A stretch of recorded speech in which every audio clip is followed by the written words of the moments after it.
Ugh, I don't want to hear myself.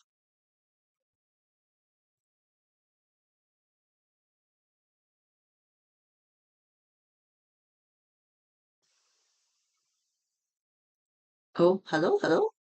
What? Hello, hello? I don't want to hear myself.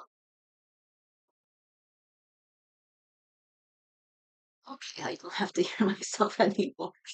Ugh,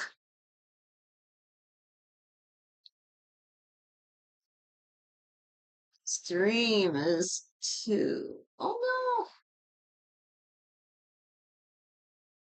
what's going on?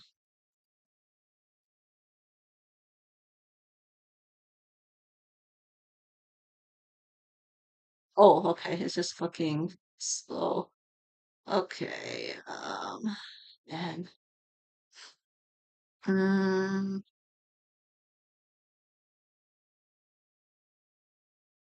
the-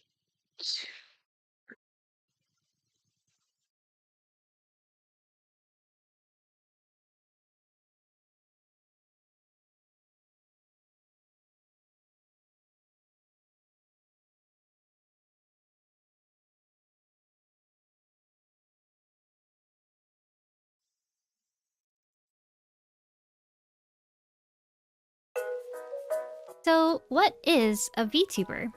I'm going to explain to you what VTubing is to me from strictly an artist perspective. A VTuber is a digital avatar that you use to represent yourself, which simulates your movements in real time using a web camera. Ever seen mocap actors and how that then translates into games? It's like that, but live. The term VTuber is short for virtual YouTuber, but this term now encompasses a large range of content creators outside of just YouTube alone. VTubing found some of its first introductions on YouTube with popular 3D VTubers like Kizuna AI, but it reached the real height of its popularity during the pandemic lockdown when most people had to be inside and thus turned to online entertainment. During this time, with the introduction of VTuber corporations and the growth of streaming in general, VTubers became extremely popular. In my opinion, the VTuber community also grew quickly due to its intersection with other communities like anime, gaming, streaming, art, voice acting, singing, and many others. Now, you may have seen some VTubers that are 3D, which are avatars you can sometimes use in apps like VR chat. We often refer to these as models or 3D models. However, a new type of VTuber model would begin to rise during this time as well. These were called live 2D models, which were a type of model that used flat 2D art and rigging and morphing technology in a program called Live 2D Cubism. This type of rigging is an animation style that is popular in newer animation shows because it utilizes the ability to keep a character on model and adding what we call a skeleton under, to move body parts and change facial expressions instead of redrawing them over and over. This by no means makes it easier, it just has different benefits that a show that uses the same characters in similar shots may benefit from. But this technology became useful as the idea of creating 2D VTuber models was popularized. You could essentially draw a flat 2D image and morph the different angles to give it the illusion that it was turning left and right or up and down. This opened up many avenues for artists who were skilled at art but not so much at 3D modeling, a chance at creating their own VTuber models. And ding ding, you guessed it, I'm one of those artists who jumped on the train. Now, there are many benefits to making a live 2D model. 1. Live 2D models have that organic beauty of being a drawn image that is different from a 3D model. Of course, it comes down to preference, but it is a different appeal. 2. You're able to break more things and hide things in 2D art than you can in a 3D model. 3D models tend to have the need to be logically sound because you are unable to 100% control the way the model operates. But in a 2D model, you are able to control every aspect of the model to appear only how you like. 3.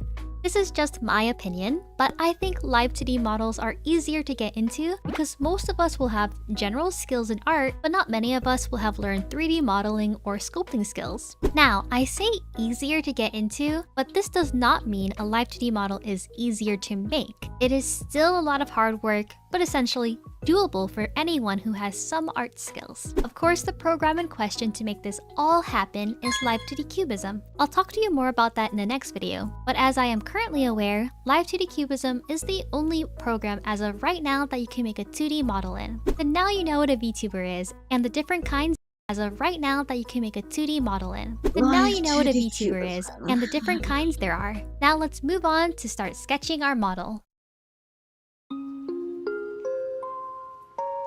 When it comes to sketching and planning the model, there are a few things to keep in mind. Firstly, and this is not a hard rule, but it will make your life a lot easier if you keep the model symmetrical on the left and right side. It's easier to rig the model when your two sides are approximately the same because you can just repeat what you do on one side to the other. So I'll just draw the body and head using the Symmetry Ruler tool in Clip Studio Paint. Most art programs should have this tool. For parts like the hair that are asymmetrical, I'll create a guide for placement, then draw in the hair. Secondly, you'll want to draw your model in a program that can save to a .psd file, has layers, and also some clipping functionality. Again, Clip Studio Paint works for me, so I'll be using that. Thirdly, the way you'll want to think about 2D models is as if they're paper dolls you can dress up. Our paper dolls will be quite advanced as they will have joints that allow you to change their pose or position. So you'll want to imagine that you'll be building the dolls up layer by layer. This is hard in the beginning, but gets easier as you do it more. For the second half of day 1 and for day 2, I'm going to sketch and plan the model. As I'm working on the model, I'm really aiming for a doll type of pose because I personally really like that aesthetic.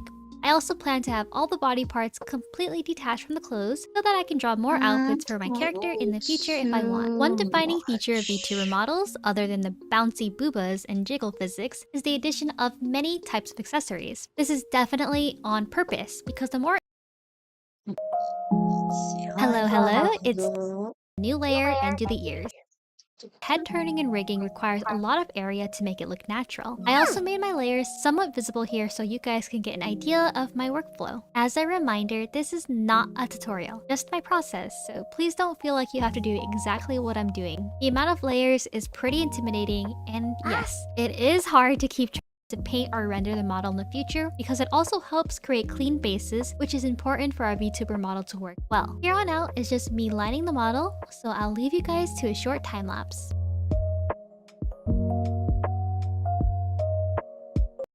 Adding the base color, sleeves, and we're dipping into the layer. It took a whole model itself. Trouble remembering a later text. I mentioned earlier that one of the best features of a live 2D model is the fact that you get an organically drawn look to your model, and there is no better time to sell that effect than in the rendering part. So the way I'm doing this is that I'm going to add some detailed coloring on a different layer clipped to the base layer. This is the time to make it as detailed as you like, and for me, I like to take the opportunity to put extra care because people model really can be live 2D rigger. However, since I plan to rig this model myself, I have a vision where I want to keep the lines, base color, and detail coloring all in separate layers. I'm doing this so I can create a more 3D look in my model as I can manipulate the parts at different speeds. An additional way of looking at this is that I'm essentially creating a wrap for my parts using the detailed coloring where I'm overdrawing the shading in a way that makes it flat. This way, it's a similar concept to wrapping texture in 3D modeling. Again, this is not necessary at all. I want to see what kind of models so I can completely color over.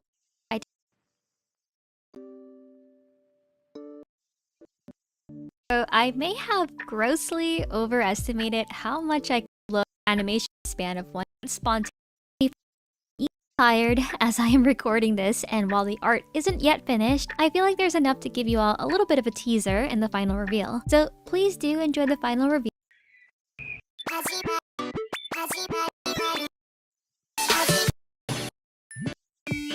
Cute music.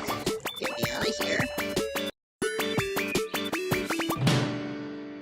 Oh, that looks so good though. What the hell, man? Thank you so much for watching. I've always been a little bit unsure Let's see. Part 2. Hiya, I'm Hana Q, your local digital artist, and I Hello. have been embarking on a journey of making my own VTuber model from scratch. Now, this is part 2 of the process where we'll finally start the rig, full body model, and then I had the idea of doing the whole thing in one model, worked on some preliminary cutting, and colored it as much as I could in one whole week. And although the coloring wasn't finished yet, she came out pretty cute.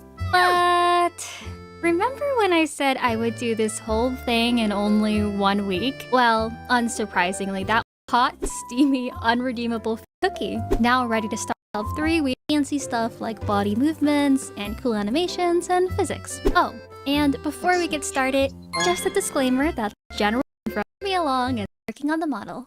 In the last video, the essential parts of the model are all colored, but something I didn't get to last time was working on all the accessories like the little beads and jewelry. I am coloring them one by hair, the dress, body boards for each part that I need to focus on when I need to work on it. Since the model is typically broken down into body parts, I can simply click on the head when I'm working on it and zone in on areas like the eyes or the mouth with exact guides, references, and inspiration to get my mind going. And I mean, come on, I love looking at this. It is so visual and comprehensive that it tickles my brain in just the right ways. If you're not sure how to start, you can simply select a template for your board, then add things like arrows, comments, images, videos, and more. As an artist, I need to save tons of references and keep them all in a place I can actually find. Oh, it's so setting up. So you can move those parts and make it look like the concept terms floating about. It is a type of illustration processing where you take an illustration and separate it into parts like the hair, eyes, and mouth so you can move those parts and make it look like the character is blinking or shaking their hair. The general consensus is that more parts allows you to create more movements, but of course that means more work. As for the term cutting, I don't exactly know where it came from. I suppose it came from the fact that we sort of have to figuratively and literally Control X cut up our art into pieces, but I like using it because it makes me feel like some sort of art surgeon, so I'll be referring to this process as cutting. In making a model, there are a few steps to cutting the parts. First, you'll want to merge the line art, base color, and shading all into one layer, unless of course you're going for a more complex type of cutting. Second, you'll want to then hit Control X to cut it, then Control V to paste the area into its own new layer. And lastly, you'll want to draw in the missing area and make sure the layer hierarchy is correct. I like this method the most for a bare minimum type of VTuber rig. It gets the job done. By the end, you'll have this kind of paper doll type house you need for a 3D look. The eyes should be separated into eyelashes, eyeballs, eye whites so you can create a blink. This is too much work even. You want to make sure the mouth has an upper lip and lower lip and an inner mouth for movement.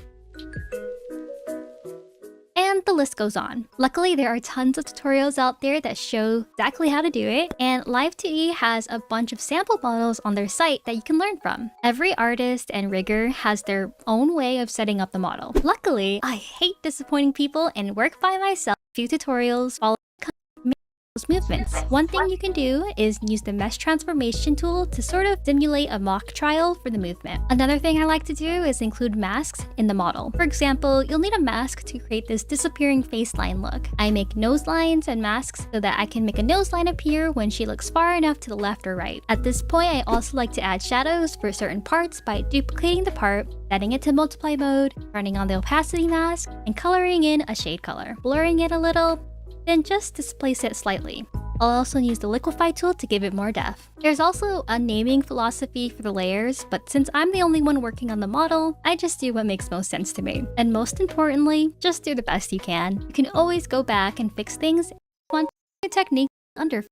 Essentially, the idea of an underfill is foregoing line art and instead putting a fill under the layer part to act as the line art instead. This gives you a lot more control over detailed parts like the face, hair, and more. Here is a demonstration on how it works. Instead of having the parts just move across each other, you have this ability to move parts in a way that more melts into each other. This can be especially useful for rigging bodies, hands, and other parts that overlap with each other. For more control, you can separate the shading, coloring, then underfill. This can double or triple your layer amount depending on how detailed you want this to be. It's really simple to do. You just have to duplicate the layer and fill in the layer underneath with a small border using either the selection tool or border effect. To be honest, I haven't gotten around to getting to the full effect of this trick, but I am excited to try it out and see how it works. Okay, a future Hana here, and I want to give a disclaimer that I did not think at all about how many more layer parts and textures I would have after doing face and drawing the orange earlier. Colored pretty much. I never learned my lesson with these dang arms. I realized it would take far too long to cut these arms and try to make the rig in the next 3 weeks. So that is something I'll be saving in an upgrade for part 3. But now I am in the last stages of finishing up the art, and I'm sure it'll take no time to color any video described earlier as cutting/separating point frame by frame. This you to use if you want to make a novel game. Boom advancement is of course support for the real-time motion capture technology that would allow tracked motions such as head and eye movements on a live 2D model, hence giving birth to live 2D VTuber models. I mentioned in the last video that the popularity of VTubers rose exponentially from 2020 on during the COVID-19 pandemic, when most people were forced to stay home. Of course, this also led to an extreme rise in people learning and using live 2D cubism. In the last 4 years, there has been such a rise in resources and tutorials for live 2D cubism. And the type of stuff people are making with this program has been just phenomenal. As for me, I'm just one independent individual working on a few VTubers and silly animations at times. Guys, a brief overview of the program. And if this screen, I want to simplify how we have. This is the creates a new deformer atlas where you'll manage the parts as textures on a texture map. This is the mesh editing tool. Next to that is the automatic mesh tool. This button creates a new deformer, which is a type of grouping and morphing tool. This is a rotation deformer, allowing you to rotate parts at a point. You have your standard mouse select tool, a lasso select tool, and a brush select tool. These are your bread and butter morphing tools, the deform path tool, which creates a path with points you can edit, and the deform brush tool, which is sort of like a liquify pen. Lastly, there are the glue and art path tool, but you likely won't be touching these on your first few uses of live 2D cubism. Now, each tool has its own corresponding details in the tool's detail menu. Pretty straightforward. Next, we've got your parameter menu. How many parts is this? I'm dying already. You probably did so much work to make this tutorial too. How many? Okay, just part 3. Um,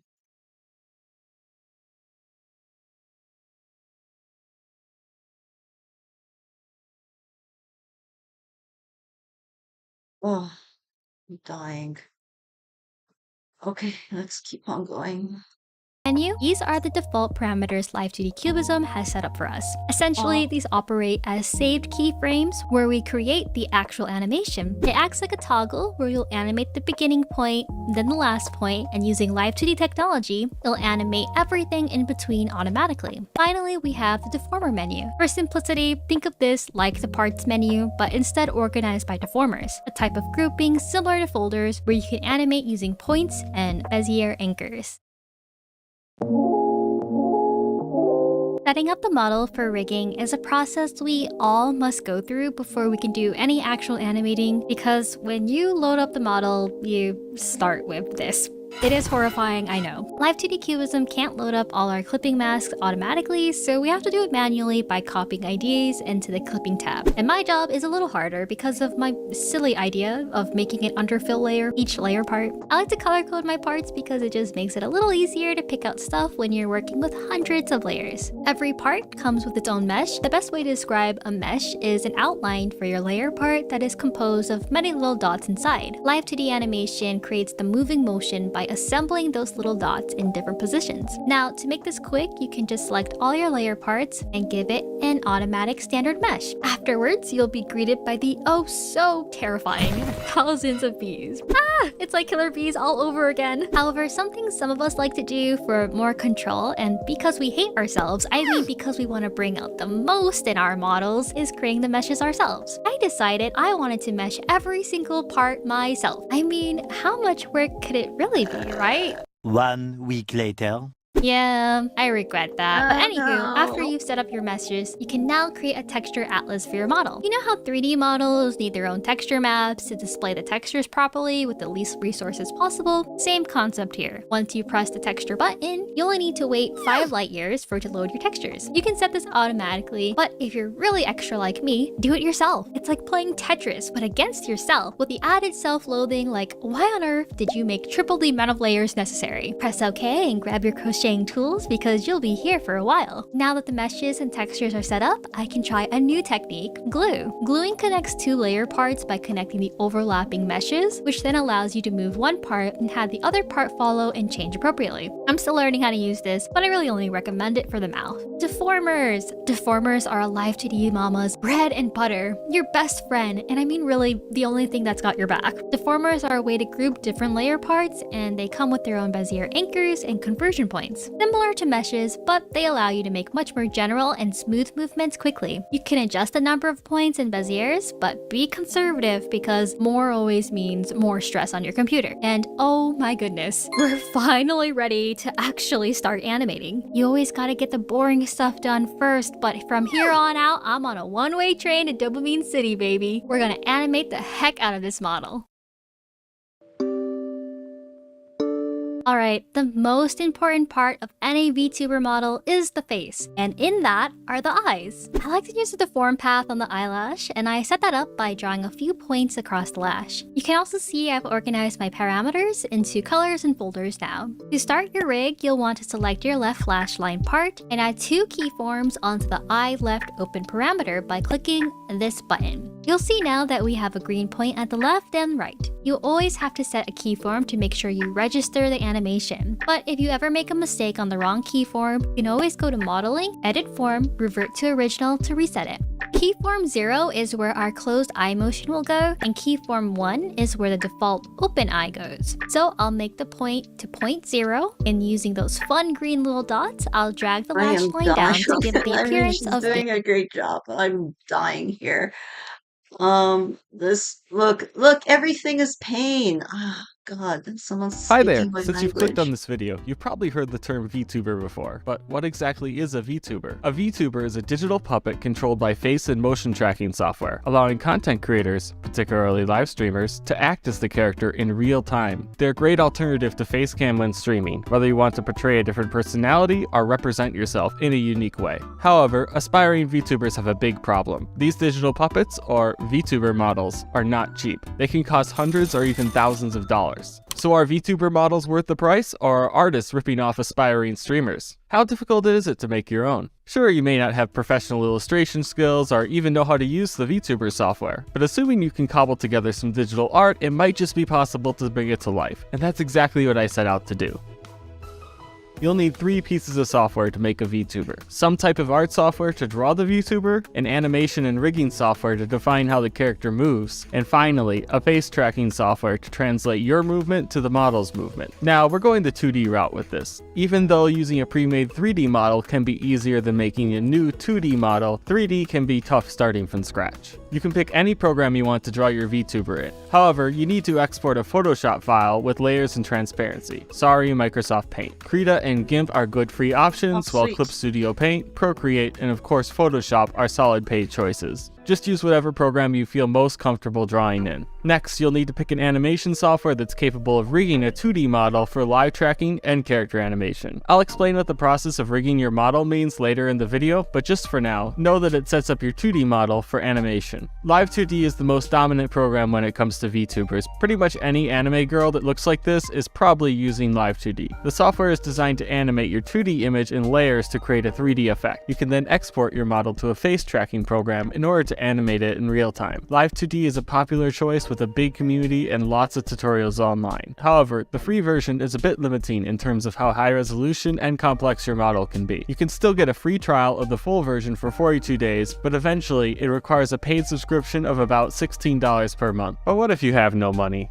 Inochi2D is an open source program being developed as an alternative to Live 2D. The good news is that it's free, and some people have managed to get decent results from the program. However, I can't really recommend it for beginners. I might still give it a shot after learning Live 2D. Lastly, there is Adobe Character Animator. A lot of what I've seen from this program attempts to mimic Flash-style animation with real-time motion capture. While a less popular choice, I think it works for certain character designs. If you already have an Adobe subscription, I would recommend considering whether or not the features work for you. As for me, I have no Adobe subscription and wanted the strong community support, so I opted for Live 2D. With that settled, we can move on to picking out face tracking software. Adobe Character Animator and Inochi have their own features for viewing your model, but if you make your model in Live 2D, you'll have more options, such as VTube Studio and PRPR Live. There are technical differences in how each of these work, but they share the same goal: to track your face and animate your Live 2D model accordingly. Both of these programs should work decently if you're using a webcam to track your face. PRPR Live has basic face tracking for free with a $10 upgrade for a supposedly more accurate look. Meanwhile, VTube Studio puts a watermark for face tracking until you pay them money, but it also has a slick iPhone app that works really well with the PC version. I went with VTube Studio because I wanted to use my iPhone, and I didn't mind the one-time fee. With our software finally in order, let's switch to your Artist tab, because it's time to illustrate our character. Character design and illustration are entire disciplines that are out of scope of this video. Everyone watching this is at different skill levels, but that's okay.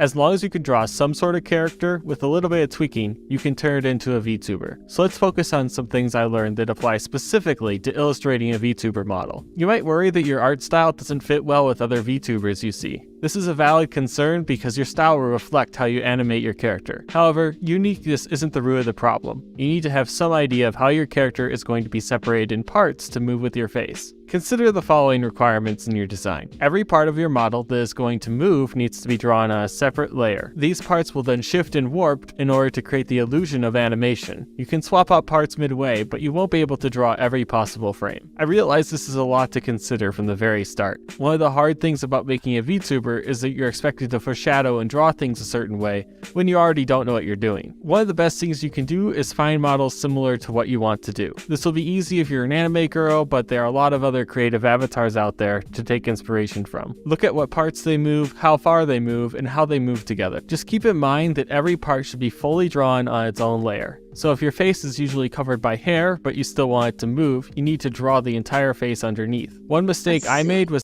Okay, so let's look at my picture. So this is it.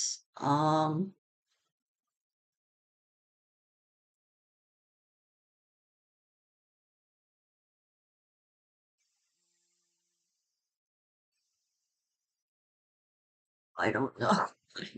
I'm fucking useless. I don't know. Like what parts? Like here.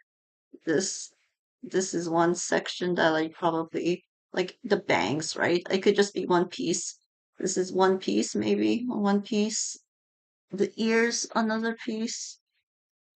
I don't like it doesn't really have to move all that much, right? I don't need to do anything to I don't like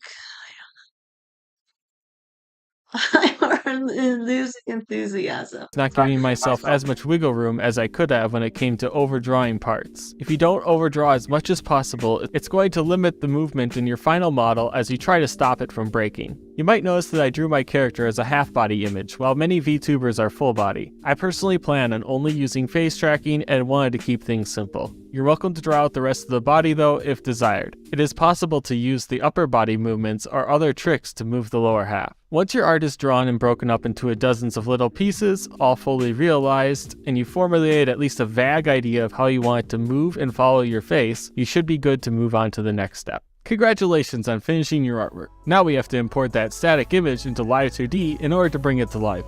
But don't get too excited. There's some work you have to do before you can actually start animating. If you've heard the term rigging before, you might think of rigging a 3D model for skeletal animation. This basically means putting a bunch of digital bones inside a model, which defines how a character moves. Programs like Adobe Character Animator can do this for 2D images, but Live 2D works a little differently. When people talk about rigging a Live 2D model, it involves setting up parts of the model with meshes and deformers, then moving them into different poses in order to create the animation. In order to set up your VTuber, you need to create parts for every imported layer of your model. Then, assign these parts a draw order, so you know which parts should be drawn on top of the other. In order to deform these parts, you must create a mesh for each one. A mesh is just a set of interconnected points on top of your artwork. These meshes can be hand-drawn for fine control or automatically generated. Arrange all those parts into something called a texture atlas, and you have a big file of everything you use to create your model. So while you can move points on your meshes individually, it is generally tedious and I wouldn't recommend it. Live 2D gives you several tools in order to help make this animation process a bit easier. The simplest tool is called a warp deformer, which should cover your mesh and can be pulled to deform your art shape. I recommend you put this on every part of your model. If you want parts to rotate or bend instead of just warping around, use rotators in order to have that rotational motion, such as shoulders or tilting your character's neck. Finally, path deformers allow you to draw a path along the mesh of your part so that it can bend easily. This is really useful for things like hair. And if you want two meshes to be stuck together even when moving, you can use a tool called glue in order to piece them together. You can even move multiple parts at the same time by making one deformer a parent of the other, so that the movement of the parent part affects the movement of a child part. These child deformers will then be affected by the parent's movement, but not the other way around. That's pretty much all the basic tools you'll need to set up your model for Live 2D. I strongly recommend you take a look at examples and other tutorials out there for more details as you actually work through it. I found myself a bit discouraged by the lengthy setup process and how much you had to learn up front, but thankfully taking your time during this segment makes animation a lot easier. Once the setup is complete, we can finally get to the fun part, animating your model. Live 2D models move based on their keyforms, which mark the start and end positions for moving parts in your model. Suppose you want to make an animation of your model turning its head left and right. In that case, you would create keyforms for all parts on your head looking forward, left, and right. You'll need at least one start and end keyform for movement, but as in the face example, you can put keyforms in between other keyforms. Live 2D will fill in all the motion in between. Remember that a moving parent object will move all of its child objects as well. You can even put additional motion on the child object, and both the parent and the child's movement will be applied. For example, you can create animations of the eyeball looking around, but it will follow the eye as it moves with your face, as long as the eyeball is child of your main eye. This is one of those things I suggest you play around with, as it's more intuitive than it sounds on paper. But what determines what stage of this animation your model is currently in between keyforms? In normal animation, this would be a timeline, but here, time is replaced with values called parameters. These are numbers that control the keyforms of your model. They're just values that can change within a certain range. As these values change, your model will shift and warp to different keyforms. You could theoretically have any data change these parameters and move your model, so long as the software supports it. But the real magic happens is when you take input from a face tracking software and alter the value of the parameters to animate the model in real time. This is the final magic of the VTuber. Facial data translate into numbers, controlling parameters, controlling the animation on screen, and thus creating the illusion of life. Take a look at the inputs of your facial tracking software and try to take advantage of those first. Make parameters for the inputs you want to use. Many can be considered essential, but not all. For example, you aren't required to have a cheek puff effect, even though your software tracks it, but your model won't respond to any inputs you choose to ignore. So it's best to rig as much movement as you can, assuming it's within scope of your project, of course. Once again, dissecting example models really helps here. Go ahead and look at what parameters they have and how those parameters control their individual keyforms. You can even link similar parameters together in order to interpolate motion between them. For example, you can link the X and Y movement of your eyeball and auto-generate the diagonal values.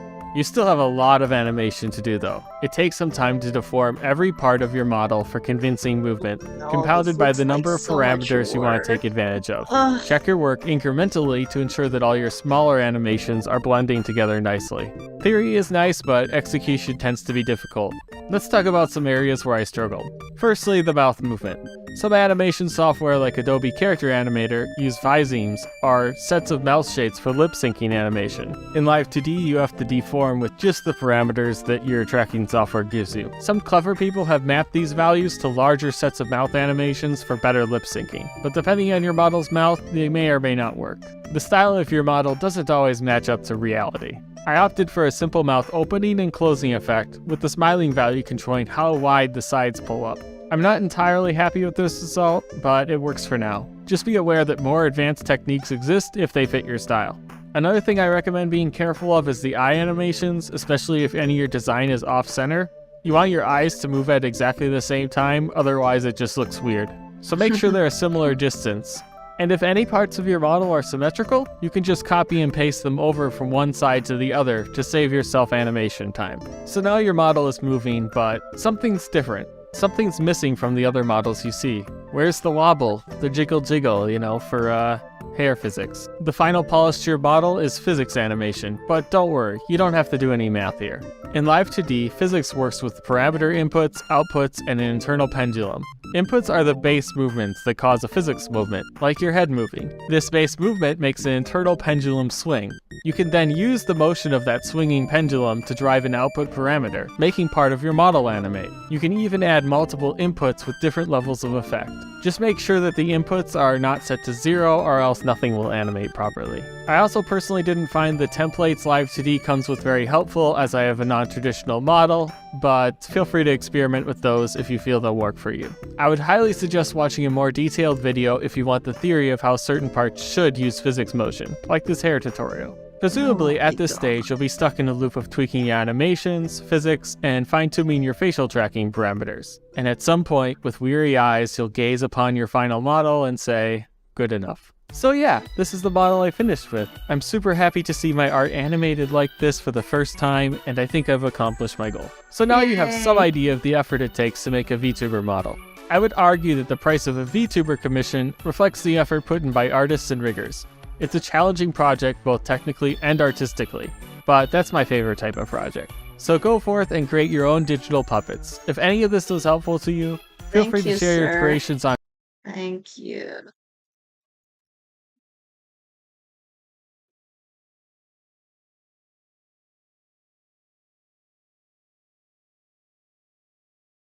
Oh, he's really getting into it. Ooh, did he change his guy? His little guy got upgraded. Oh, what happened to this guy? No. Look at he sexified his little dog man. Oh. Wait, no, no, no. He always had it. I don't know what's going on.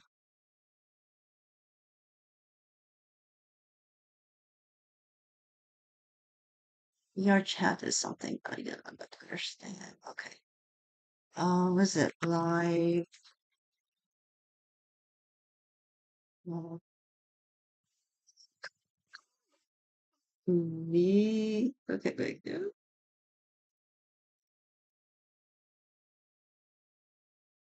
Hi there.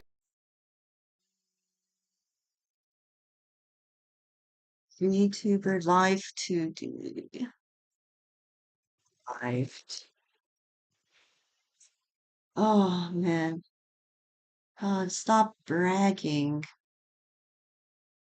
24 hours. Ridiculous. What are your VTuber live 2D? Beginner's guide.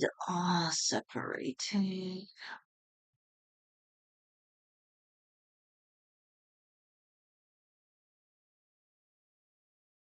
Too expensive. I agree.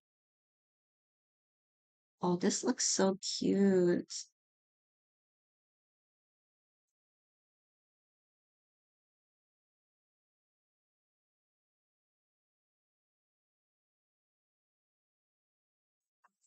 I'm like getting so overwhelmed. Oh no. Is this okay, she works in fast food. Okay, whatever. Um I can't. I Look, see the thing that draws, look at the red lettering for the pane. That is what compels me. I don't know what these words. How to make a 2D VTuber model. Ooh,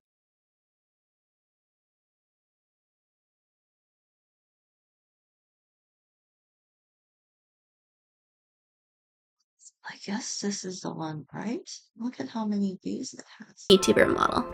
I get asked a lot about how I created my VTuber model or avatar, and a lot of times people expect my answer to be complex and something they wouldn't be capable of on their own. But in reality, I created my first VTuber model within a week, with very limited digital art skills and a crappy Wacom tablet. 2D VTuber models are often mistaken for 3D models because they are so well animated, but in fact, they are just a flat image cut up into a bunch of different parts. 3D VTuber models are a totally different process, and I will not be showing you how to make a 3D VTuber model in this video. It's all 2D here, baby! To create this model, you are going to need a program like Photoshop, Clip Studio Paint, or GIMP. Whatever program you use, make sure it can export your work into PSD format. I also recommend that you have a character design or reference sheet done for your VTuber character before you begin working on your model. You can, of course, just wing it, but it's better if you already know what you want to look like ahead of time. Once you've picked your program, then sketch your model out fully. Recognize whether you're going to create a half-body model or a full-body model. And yes, half-body models are perfectly fine. My first model was a half-body model. Once you're happy with your sketch, it's time to start with actually creating your model. Figure out which parts will be moving individually from each other as you draw them, and keep them in separate layers. If you aren't sure if certain pieces need to be separated or not, it's best that you just separate them anyway. I use a lot of layers when I create models. Typically, I use a line art layer, color layer, and a shading layer for each piece, and then I merge them together when the piece is done. However, this isn't a rule at all. Every artist has their own style and their own way of working, so do what works best with you. Typically, when creating models, the symmetry tool is your best friend. Although you will be separating the parts between left and right, you can do that at any time. The key parts in your model should be head, hair front, hair back, torso, arms, clothing, iris, eye shine, eye white, lashes, and mouth parts. And if you're doing a full body model, hand Please repeat that. tool is your best friend. Although you will be separating the parts between left and right, you can do that at any time. The key parts in your model should be head, hair front, hair back, Hair front and hair back. torso, Torso. arms, clothing, Torso, arms, clothing. Okay. Torso. Arms, clothing. Okay.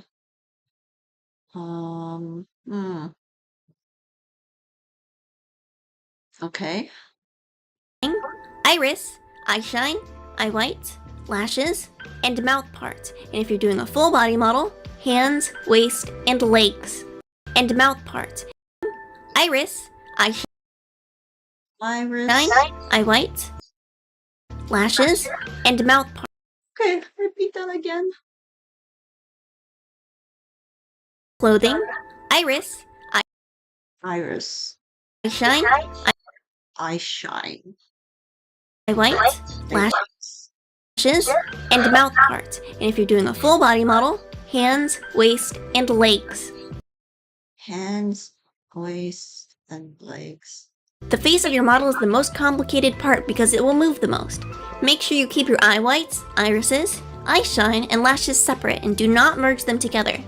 Mouth parts can be done in multiple ways. But they have to be separate, right? Like, you want the left and the right eye to not always move at the same time? Okay, I don't know. The easy way is to just draw an open and a closed mouth. But if you want better movement, here's a better way to do it. Any expressions, accessories, and other items should be made in different layers as well. Do not merge two parts together that you want to act separately. And of course, if you want your model's animation to be more complex, break up certain parts into more pieces so that they can move separately from each other. How Now that you've finished creating your model and you are ready to export it, make sure that all the layers are separated between left and right if needed, and are completely flat. There should be no folders, no effects on your layers, no hidden layers, and they should all be labeled clearly. Do not worry if it looks a little strange at this point. That can be fixed in the rigging process.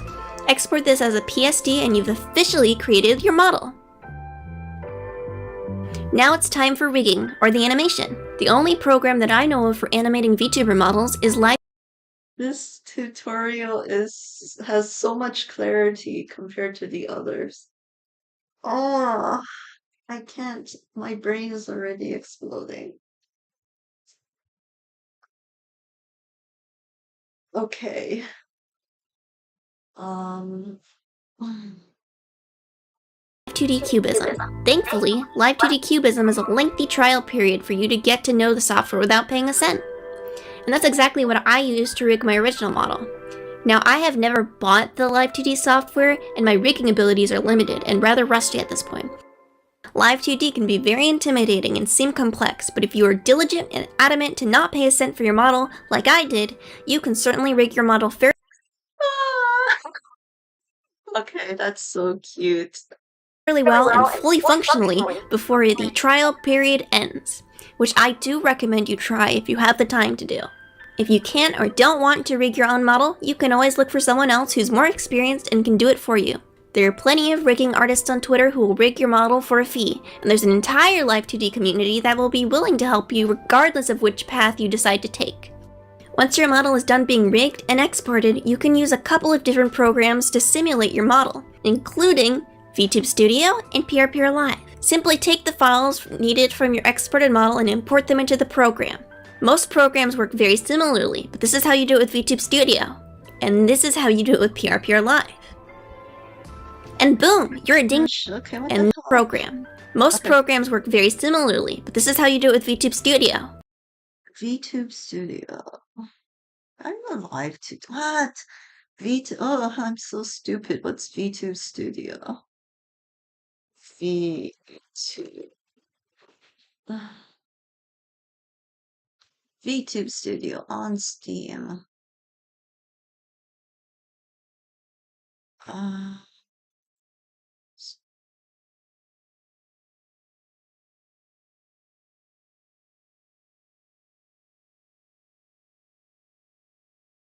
like my memory's so shot. Is this what everybody's using? There's PDPD and then there's And this is how you do it with PRPR Live. And boom, you're a ding dang VTuber. Thank you for watching my tutorial. Hopefully you found it helpful. If you did, make sure to boop that like button on the nose and subscribe to my YouTube channel for more content featuring me. Cute. Bug boo. Bug bug. Bug bug. Um,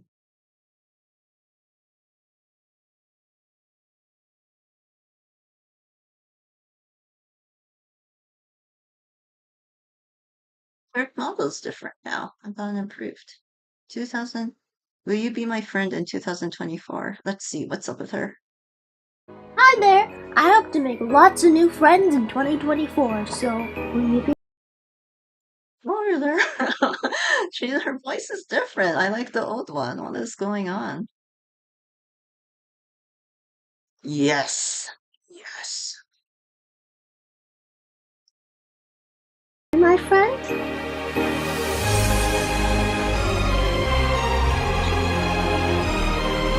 Such a weird video.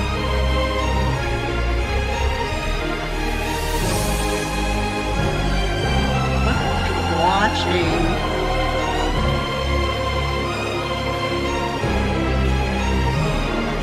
So, will you be my friend? Cute. Oh.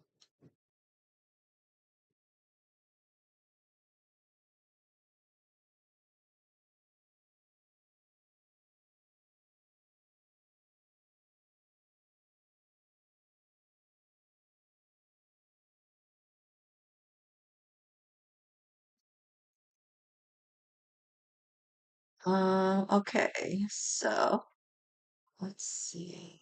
Um, Okay,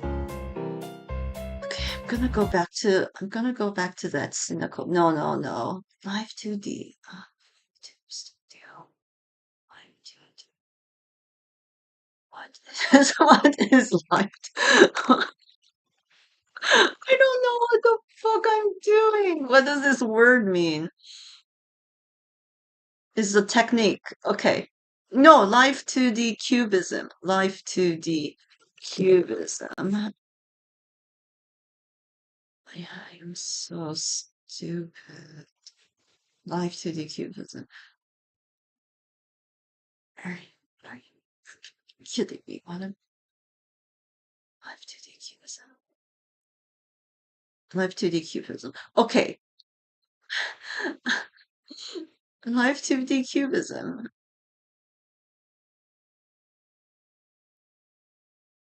Yeah, I'm never gonna be this ambitious. Oh no, look, this is all. I'm looking at a real anime. Huh.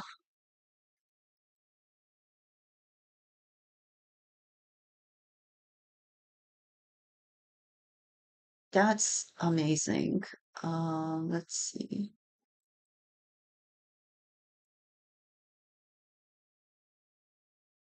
Okay. Well, learn.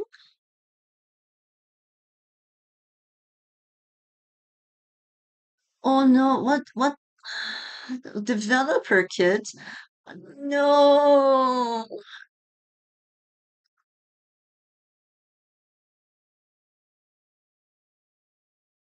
Oh, Jesus Christ. Education. Oh my God. Education. Let me go to Live 2D University. Oh, this looks so good. What the hell? Oh,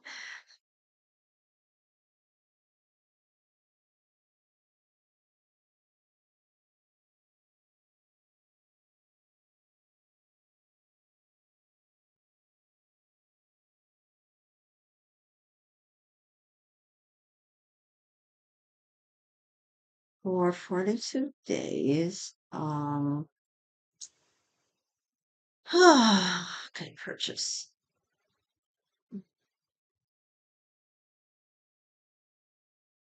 Mm,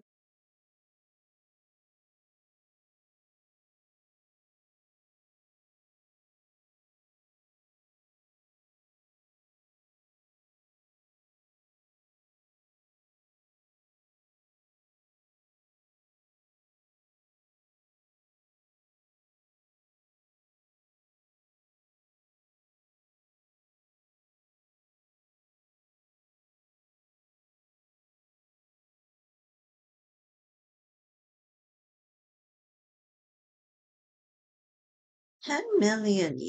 So that's like what, $100,000?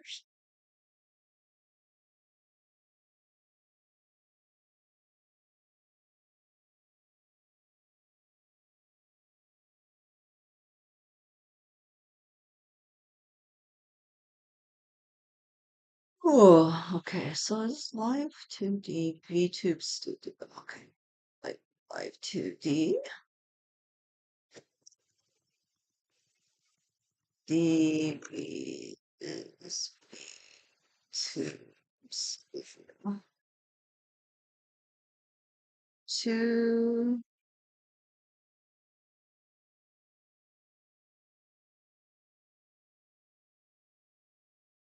Oh, okay. Jeez.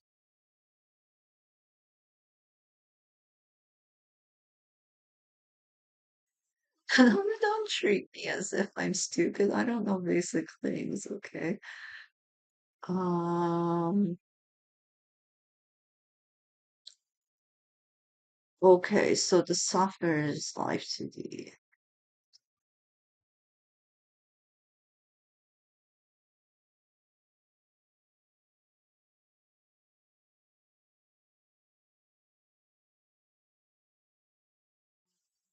Hmm. Um, okay.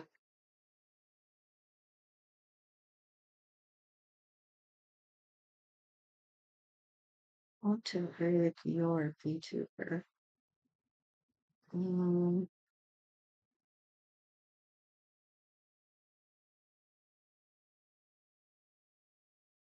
I will teach you how to make high range live 2D model. Okay, wait, is this in Japanese?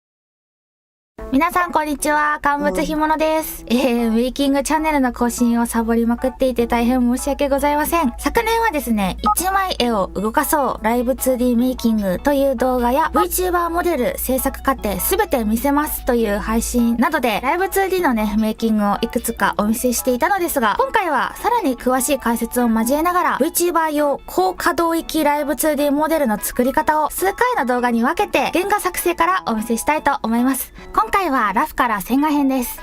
なるべくわかりやすい説明を心がけますが、どちらかといえばライブ 2D 中級者から上級者向けの動画になると思いますのでご了承ください。コメントでね、ご質問いただければ次の動画でお答えしたいと思います。さて、今見せているアニメーションが完成後の VTuber 雨森青葉くんです。制作過程の公開を快諾してくださってありがとうございました。彼はですね、1月の2日にデビューしまして、今も精力的に活動中です。とっても面白い人なので、ぜひ概要欄からチャンネル登録してみてください。それでは早速、ラフから描いていきたいと思います。原画作成に使うソフトは Photoshop です。もちろん他のイラストソフトで作ることも可能です。以前、自分を 200% 美化して、ソシャゲ風立ち絵にしてみた前編という動画でもお見せしたのですが、このようにシルエットを黒ベタで描いて、ポーズの構想を練っていきます。VTuber モデルを原画からお作りする場合、最初に外見の特徴や本人の性格などを聞きます。青葉くんはですね、インドアとかコミュ障とかめんどくさがりみたいな感じのね、性格の要素が入っていたので、活動的になりすぎない自然なポーズを目指したいと思います。ライブ 2D モデルをね、作ったことある方ならご存知だと思うんですが、左右反転がしやすいという理由で、このね、正面向きの顔の方が圧倒的に作りやすいです。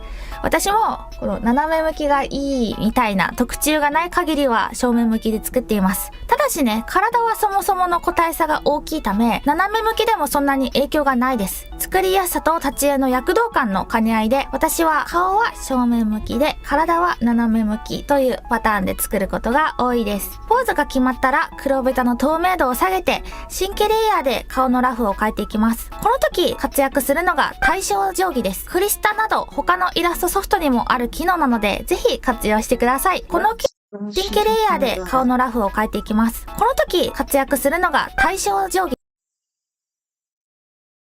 です。クリスタなど他の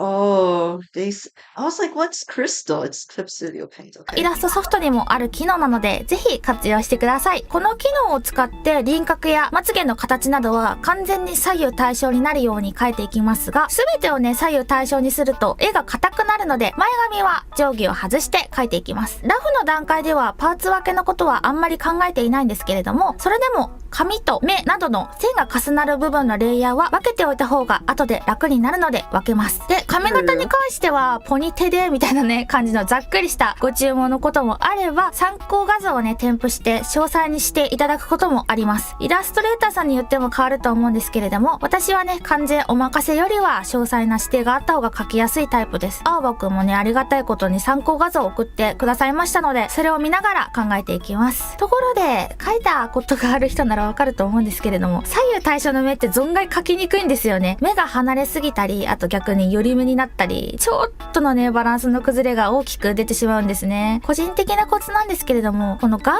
球は少しだけ寄り目気味にすると自然に見えると思います。で、ポーズが決まりきらないときは何パターンか描いていい方を選びます。今回はね、腕に悩んでいます。最終的に選ばなかった方もサブネ使ったりすることもあります。さて、素体ができたので服を考えていきます。今回はストリート系の服装で大きめのパーカー、大きめのトレーナーにカーゴパンツ、スニーカーみたいな体の時ラフの線がだいたい決まったので色を決めていきたいと思います。すみません、録画をし忘れてしまったんですけれども、私は1からのキャラデザの時はラフの段階でこのように詳細に影やハイライトの色味を決めてしまいます。そしてここで瞳の形状も別パターンを用意いたしました。服の色も何パターンか考えます。こうして出来上がったラフがこちらです。服が5パターン、そして顔が2パターンあり、これを組み合わせて一番いいものを選んでもらいます。青葉くんが選んだのは服が2番目、そして顔が2番目のパターンでした。これを元に次は線画を描いていきたいと思います。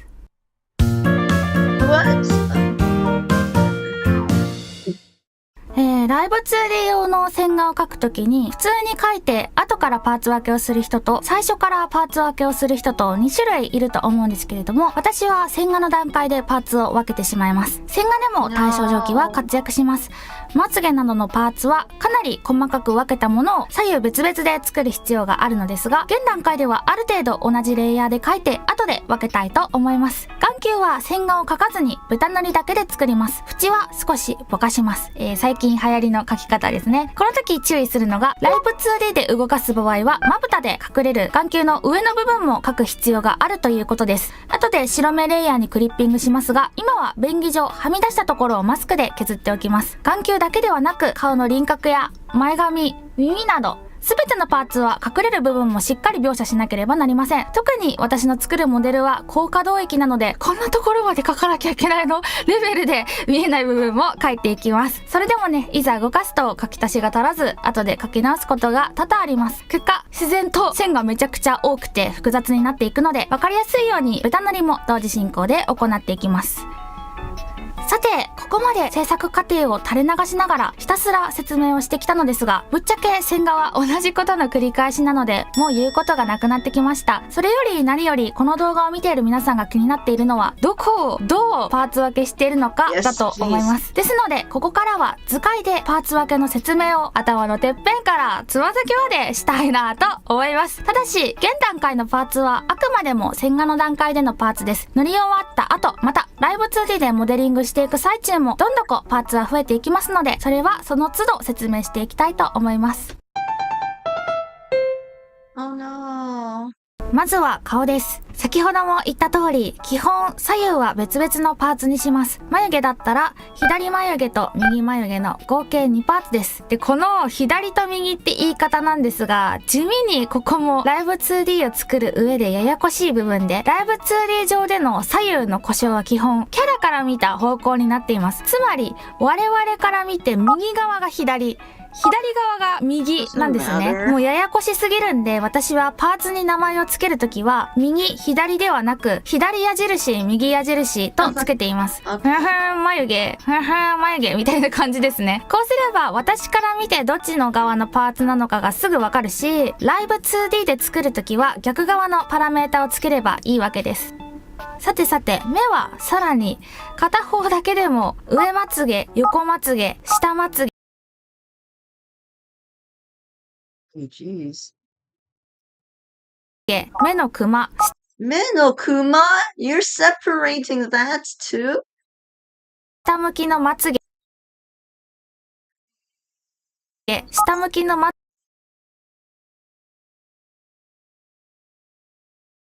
つげの影、二重 What? What? 1、二重2、What? Two double eyelids? Are you kidding me? 眼球、ハイライト、 Highlight? 白目の11パーツがあります。着彩時はさらに増えます。恐ろしいですね。ちなみに眼球のはみ出した部分の処理方法は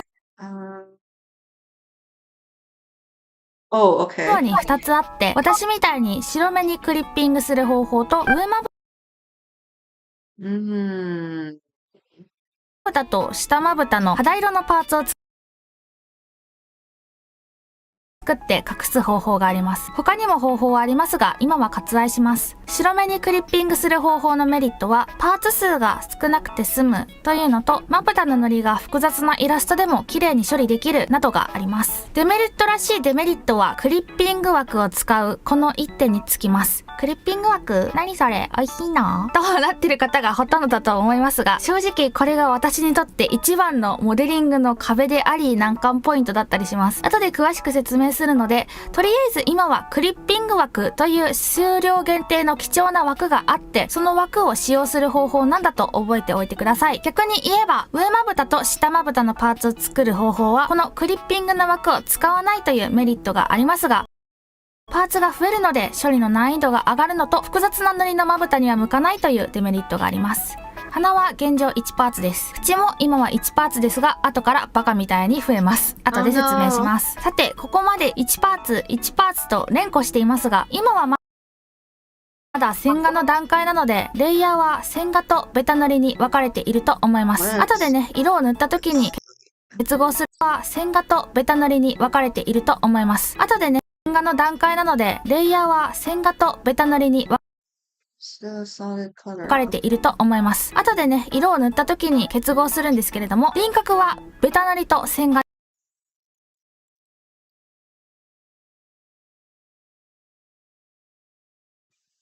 でそれぞれ別のパーツにします。こうすることで線画の一部分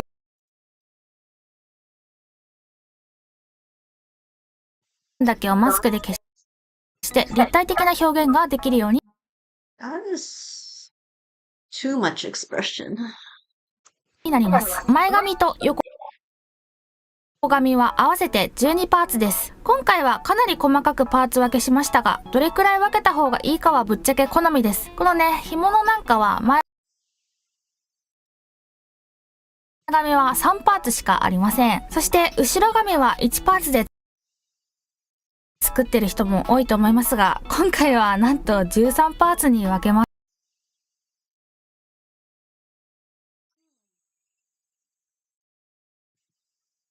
ざっくり分けると後頭部、そしてインナーカラー、そして跳ねてる髪の3種類です。この時生え際をぼかすことでつむじを表現できるようにしています。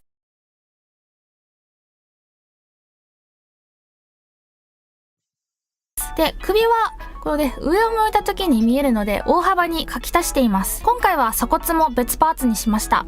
服なのですが、何も考えずにデザインしてしまった結果、めちゃくちゃモデリングしづらい複雑な形状になってしまったので、当然パーツもとんでもなく入り組んでいます。まず襟の部分は、右側の襟のチャック、そして右側の襟の裏地、そして左右の紐、右側の襟の金具、右側の紐の金具の奥、そして右側の襟、左側の襟の金具、左側の紐の金具の奥、そして左側の襟のチャックの1と2、そして左の襟、最後に襟の裏というパーツ構造になっています。実際はね、この間に腕のパーツがあったり顔のパーツがあったりといろいろ入り組んだ構造をしているのですが、ひとまず襟だけ抽出して説明しました。ここでポイントになってくるのが、ライブ 2D では基本表と裏のパーツを分けるということです。この襟で例えると、このね、ひっくり返った裏地の部分、襟の裏の部分ですね。さらに金属部分も別で分けておくことにより後から調整が楽になります。で、基本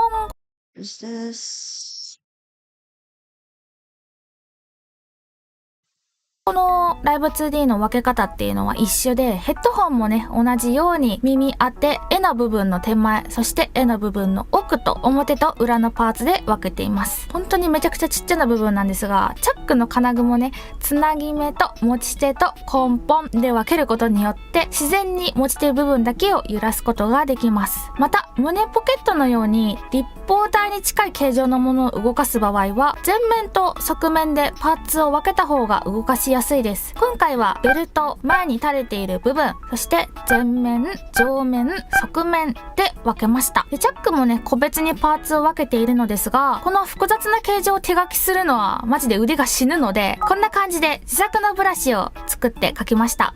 腕は大まかに二の腕、上腕で袖の裏で分けます。今回はここにチャックのパーツを追加しています。服を着ているときは二の腕や上腕の素肌のパーツはいらないのですが、今回は作っています。ライブ 2D でね、実際に動かすときは削除するのですが、今後もし新衣装などをね頼まれたときに作りやすいように、今回は素体のパーツもしっかりと作り込んでおきました。これは足も同じですね。で、だいたい VTuber のモデルは下に行くほど動きが少なくなるので、下のパーツほど大雑把に分けても大丈夫です。靴なんかはね、かなり複雑な形状をしていますが、そんなに動かさないので1パーツにまとめてしまっています。さて、パーツ分けの説明は以上です。ついてこれましたでしょうか？ Yes, you did 私は amazing. 説明に疲れました。 I かなり bet. 詳細に話したつもりですが、わからない部分があったらコメントで質問していただければ。 That's fucking amazing. Hmm.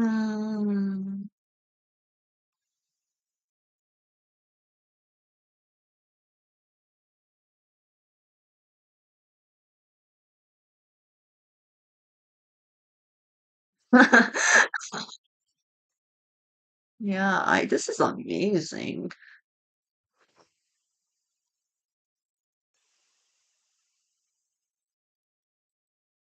Ah! Okay. Ah, Himono channel. Okay. No, she has a life aside from doing these videos, eh?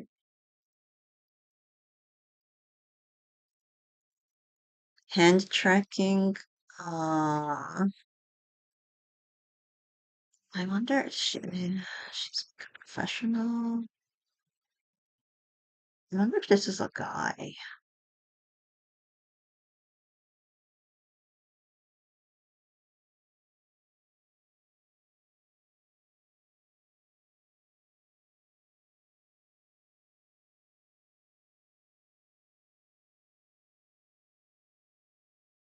Got married.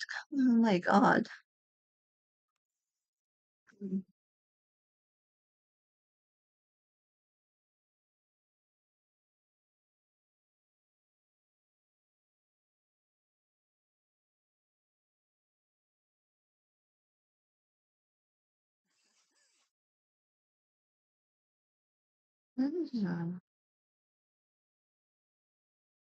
Just 6 years ago, she was doing live 2D.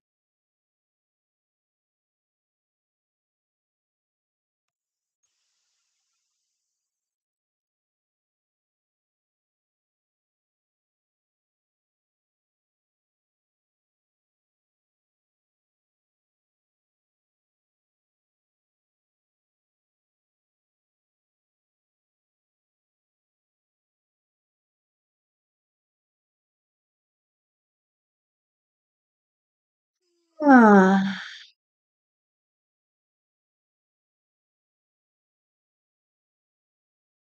Oh, this is Himono. Oh no, no. Kanbutsu.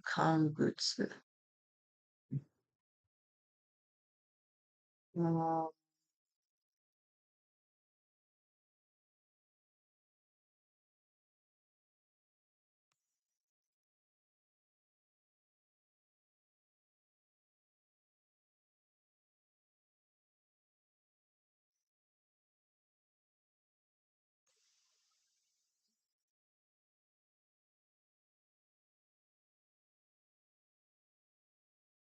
皆さんこんにちは、乾物干物です。更新が大変遅れてしまい申し訳ございません。ライブ 2D の仕事が修羅場で死んでおりました。前回の動画、保存版プロが高可動域ライブ 2D モデルの作り方を一から教えます。1、ラフ、線画、パーツ分け編をご視聴いただきありがとうございます。ちょっとね、投稿直後から再生数と登録者数がとんでもない勢いで伸びていて本当にびっくりしています。おかげさまで登録者数5万人、そして前回の動画が10万再生を突破いたしました。たくさんの方に見ていただけて嬉しいです。まだ見ていない方は概要欄に URL を載せるので、ぜひそちらから見てください。前回の動画で質問があったらコメントをお願いしますといったところ、たくさんのご質問をいただきました。この動画の最後にまとめてお答えさせていただきますので、よかったら最後まで動画を見ていただけると嬉しいです。今回は着彩過程を紹介していきたいと思いますが、どちらかというとライブ 2D よりイラストの解説がメインになると思います。しかしこんな風に塗った方がライブ 2D で動かした時に見栄えが良くなるという方向性でお話ししますので、パーツ分けや塗り足しなどで迷った時には参考になるんじゃないかなと思います。それでは早速前回の続きから解説していきたいと思います。Just die for a bit. Oh. Game instant. Hello.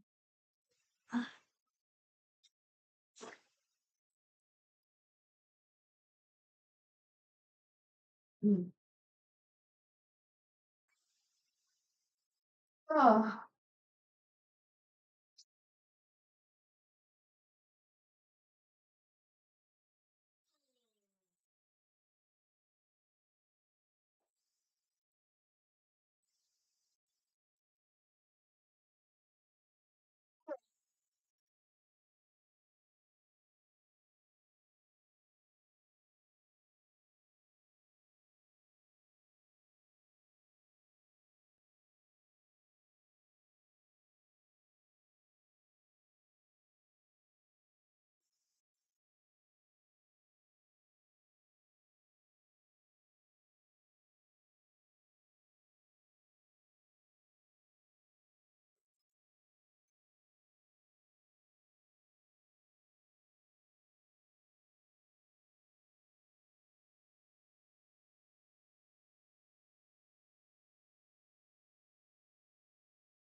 Oh.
They Friday, Saturday.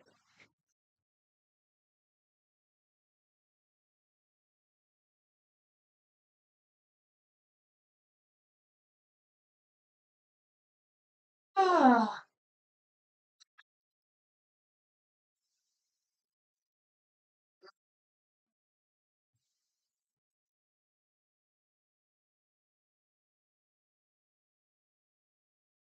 まずは瞳から塗ります。ラフからスポイトで色を取って影をつけていきます。後で修正しやすいようにベースと影のレイヤーは分けますが、レイヤー数がとんでもないことになるので、重くなってしまったら適宜結合してください。今回はリアル寄りの瞳なので、白目は球体を意識して目の下側にも影をつけました。うまく瞳孔が中心に来るように対称定規を使いながら塗っていきます。普段はここまで厳密に左右対称にさせる必要はないのですが、こうした方がモデリングしやすいので今回は気を使っています。ただしハイライトや反射光などは左右対称ではなく、左右同じ方向を向くようにします。光源の位置は変わらないからです。隠れている瞳孔部分も塗りますが、ここは上を向いたり目線を下に下げた時に見えるので、影一色より反射光などのニュアンスを入れてあげた方が動いた時に見た目が良くなります。影入れの際はかなり色が濁っていますが、加工で鮮やかにするので気にしないでおきます。ハイライトを加算レイヤーで入れていきます。フォトショップは通常の加算レイヤーだと色が濁るので一工夫必要なのですが、その辺の説明は大昔に投稿したメイキングひもの流瞳の描き方大公開で詳しく説明しているので、気になる方は見ていただけると嬉しいです。瞳を整えつつクマにも色を足していきます。厳密にはクマというより涙袋のような表現にしているのですが、純粋なクマを描くと老けているように見えてしまうため、今回はこのようなデザインにしました。これも今流行りの描き方だったりします。全体的に同じ色だとのっぺりしてしまうので、くすんだピンクを目の下に重ねた後、瞳孔の真下あたり一番膨らんでいる部分の色を消しゴムで削って薄くしています。この辺の処理はベタ塗りの時にやってしまいました。このままだと目にメリハリが足りないために、一番ハイライトから影、涙袋とすべて Wait, is this just all ました right? で何パーできるのであって、ましたます。輪郭しないので黒い線画のままで思います。唇の影も別パーツで作ります。そして別レイヤーで口のガイドを作ります。作りたいガイドはあいうえお、つまり母音、それから口角を上げ切った口と下げ切った口、下がらないの合計7種類です。海外勢は母音の種類が違うと思いますが、多分同じように作れば綺麗にリップシンクできると思います。これらのガイドはモデル完成時には表示しないので、黒い線画のままで大丈夫です。この工程は別になくてもいいのですが、あるとモデリングの時に超楽なのでやってます。たまにイラストレーターさんが頼んでないのにこのガイドを入れてくださることがあって、その度に感動します。ない場合は自分で作りますが、その場合どうしても私の絵柄の癖が出てしまいますね。口内のパーツ数は絵柄によって変わりますが、上下の歯、下、口の影くらいはあるとリッチな表現になると思います。もちろん今の私みたいにベタ塗りだけでも絵柄によっては全然ありです。歯や下のパーツを作るとき、ガイドの段階から注意しなければいけないのが、歯や下の幅はどんな口の時も変わらないということです。特に刃がある場合、こういう表現はライブ 2D でもイラストでも鉄板ですが、現実では口の形に合わせて歯や舌が縮むことはありません。もちろん絵柄としては全然ありですが、私はリアル重視でこれらのパーツの幅を変えないように作っています。ガイドができたら実際に動かす用の口内パーツを作っていきます。まず一番サイズが大きい「あ」の口に合わせてベースの色を塗ります。今回は影色をベースにしようと思うので思いっきり暗くしました。次に上下の歯のパーツを作ります。少しはみ出して作らないと「い」の口になった時に塗り範囲が足らなくなると思います。女性キャラの場合、下の歯は見えていない場合が多いと思いますが、その時も隠れた状態で作ると「い」の口が作りやすいです。ベタ塗りが終わったら影を塗りましょう。最後に口内パーツを隠すように肌色のパーツを上下に作り、閉じた口を上下に分けたら口は完成です。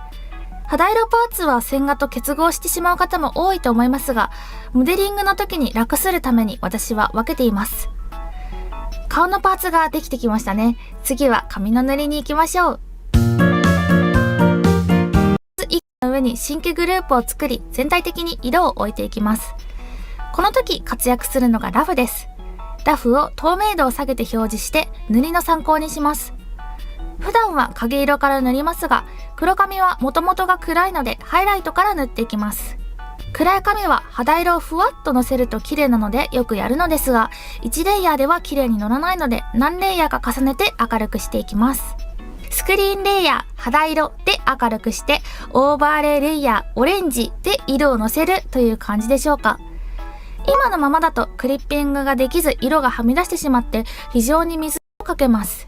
フォトショップではコントロールとシフトを押しながらレイヤーをクリックしていくと、そのレイヤーの不透明部分が選択されるので、全ての髪の毛をクリックしていくと髪の毛全体の選択範囲が作れます。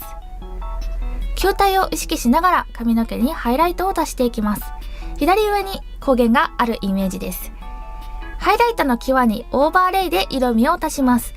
一番明るいところにさらに細かいハイライトを足します。ここまで全体的にハイライトを整えたら、作ったレイヤーをコピーしてそれぞれの紙パーツにクリッピングし、細部を整えていきます。はい、お察しの通りレイヤー数がとんでもないことになります。私はレイヤー分け大好き人間なので、ひどい時には1000レイヤーを超えてしまいます。青葉くんは800くらいでした。スペックが低いとカクカクになるので、重いと感じたら適宜レイヤーを結合してください。その時、レイヤー結合前のデータを途中経過として別名保存しておくと、後で修正したくなった時に楽です。さて、個別パーツを作る上で気をつけるポイントは、そのパーツ単体で見ても違和感がない、少ない塗り方にすることです。特に通常時見えない部分が多いパーツはどうしても雑になりがちですが、ちゃんとハイライトなどを書き足して動いた時に自然に見えるようにします。また、アホ毛の影は複数パーツにまたがって複雑に動くので、こちらもしっかりパーツを分けておきます。前髪の影が一段落したので、頬を塗ります。頬は左右でパーツを分ける方も多いと思いますが、今回は全体的にうっすらのせたかったので1パーツにしました。目の際のハイライトは左右で分けています。お次は前髪の影です。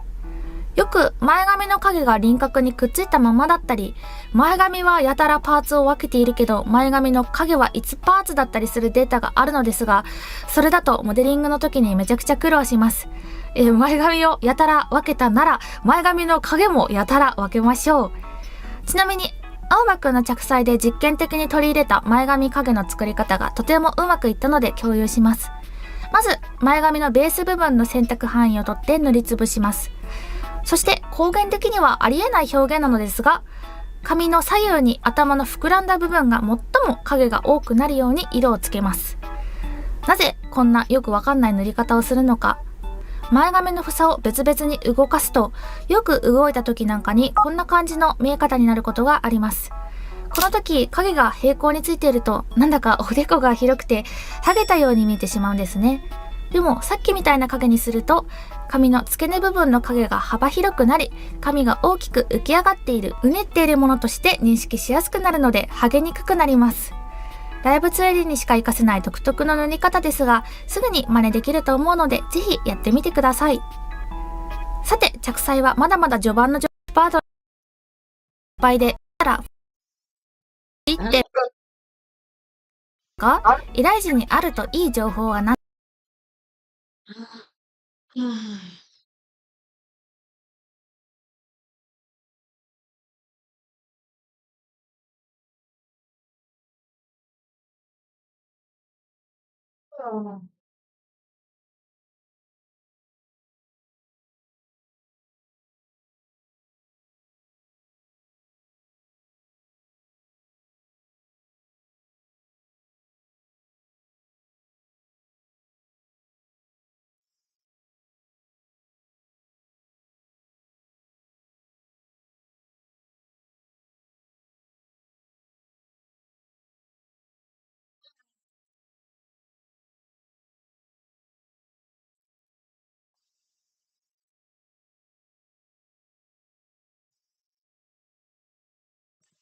ですか？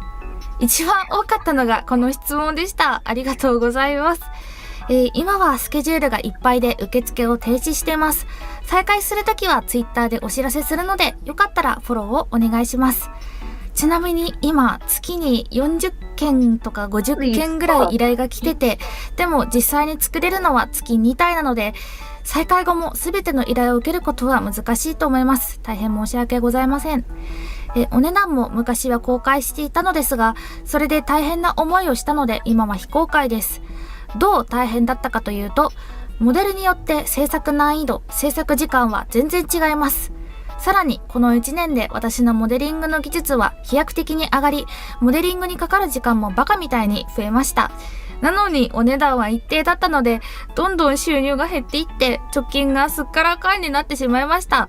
今後は実際の原画のデザインとその時の私のモデリング技術で適宜お見積もりを取りたいと思います。依頼時にあるといい情報は今度別の動画で詳しく解説します。何のソフトで描いていますか？サイズはいくつですか？使用ソフトは Photoshop、サイズは 4242×6000 です。プロクリエイトなどのモバイルアプリでも作れますか？結論から言うと難しいと思います。なぜならここまでの動画を見てわかる通り、ライブ 2D の原画はレイヤー数が半端ないからです。モバイルアプリはどうしてもスペックの関係でレイヤー数 Okay, let's see. Did she continue on with this series? I will teach you. Did she just give up? Did she just stop just selling her secrets?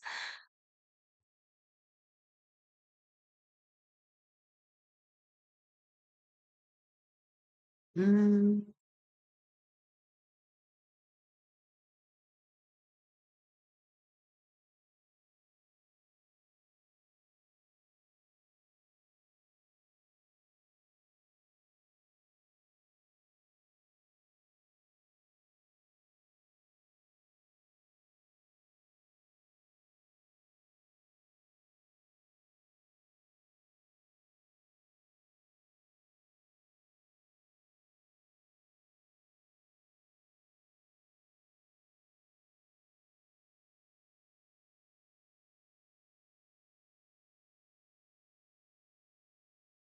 Let's see. Let's see what she's doing on Twitter.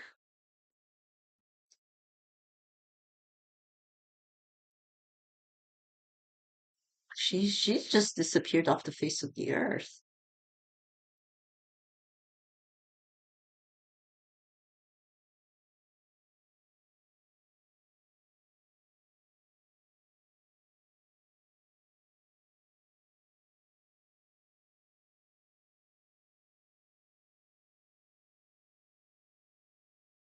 I wonder what happened to her. I hope she's okay.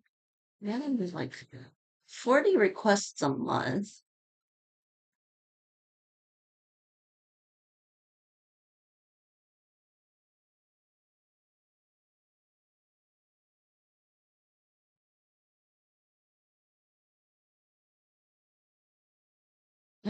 That's crazy how a person could just disappear. Well, okay, so she's like their updates are more recent here. Huh? How bizarre. Mm, he didn't really get to the part that everybody like I'm curious about the moving parts. Um,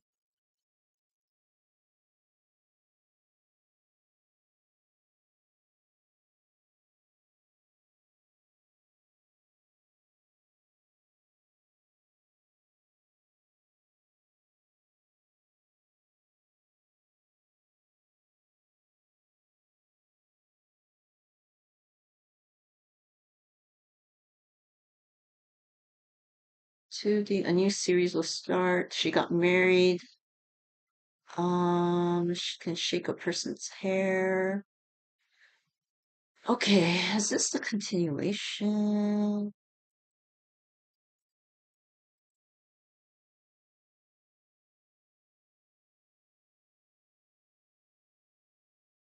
This is like tedium.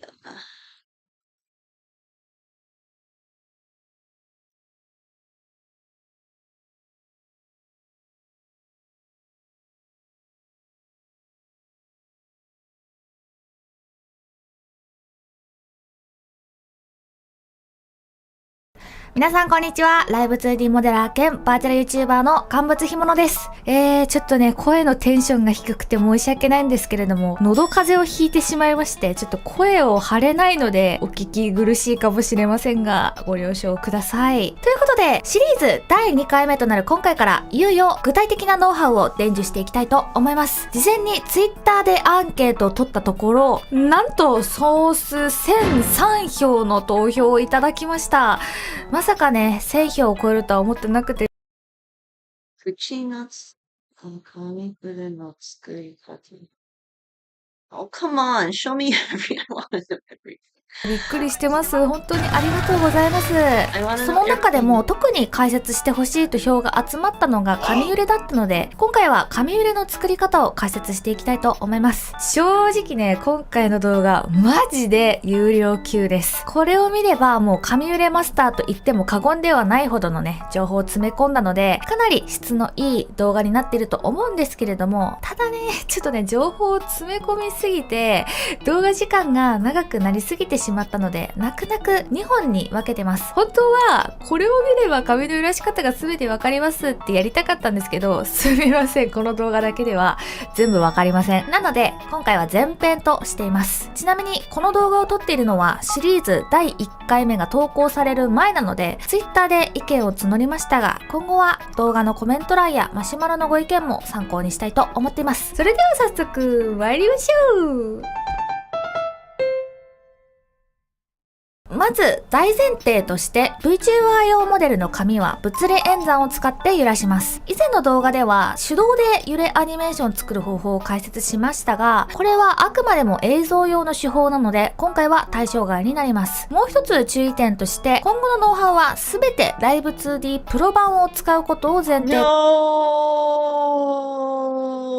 とした手法になります。本動画シリーズは初心者、卒業から中級者、あとは上級者にも向けたね、仕事でも使える本格的な制作テクニックになります。 Man, I wonder.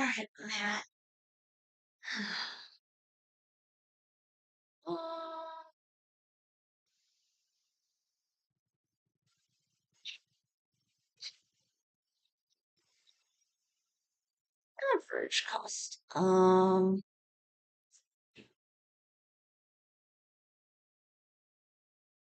Ugh.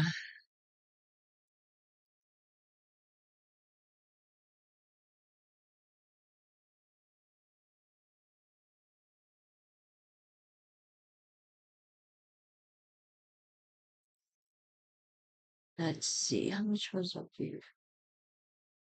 2D. Really? 2,000 to 10,000?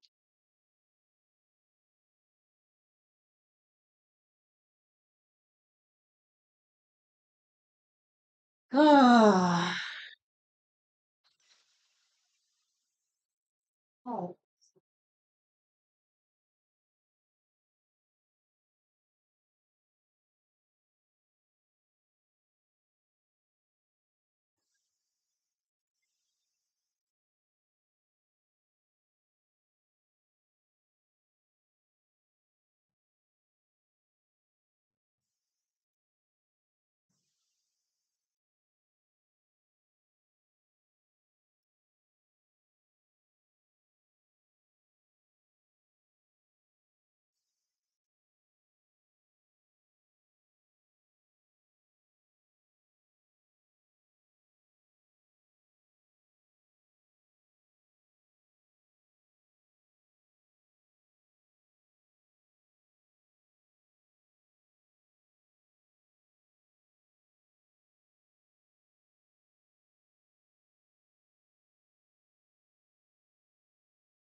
Okay, I am back. Mhm. Mm. How much does it cost? How much VTuber cost? Um,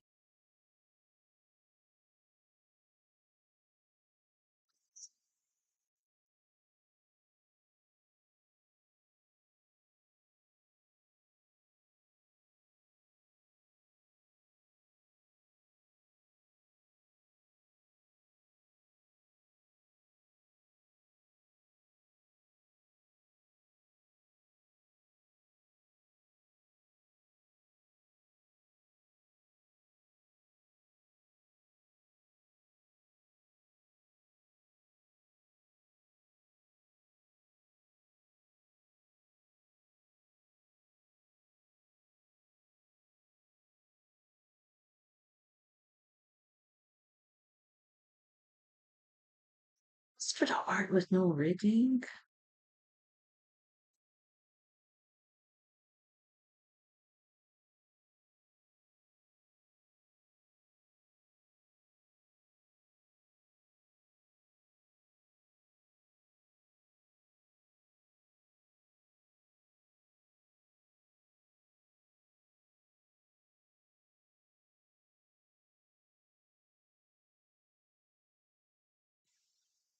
Let's see. I will be the judge of your skills.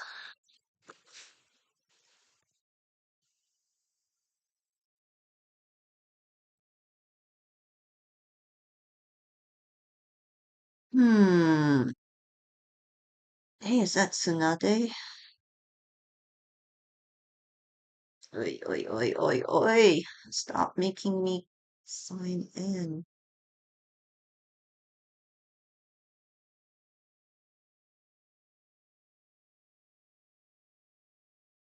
Okay. Lily, please tell me, what's Shy Lily up to? How much did my VTuber model cost? Twins Commission are opening again sometime in June, July, August, and they cost about 8K. Credit is in the description. You just go to my channel, you go down, credit, boom, 8K. Yes, 8,000. You want that top quality model, you gotta pay them top quality dollars. That's just how it is. Just curious, but what goes into making a model that makes it that expensive? If you happen to know. Okay, my model has like a million fucking layers. Okay, I'm not sure if you guys realize, but if you make a live 2D model, you're going to have to layer it. Like so. This is a very simplified way of teaching how to layer a model. Like so, a very, very, very, very, very simplified way of how you layer it. It's in bits and pieces, okay? Like an onion, except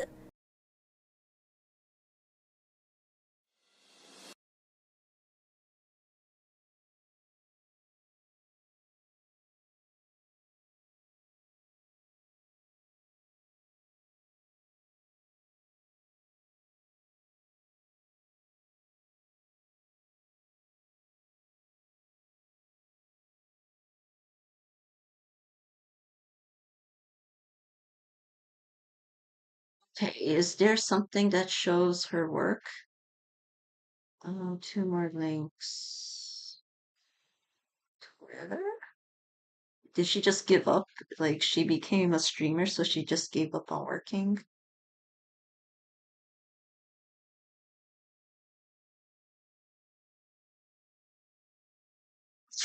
Uncle Roger. Um,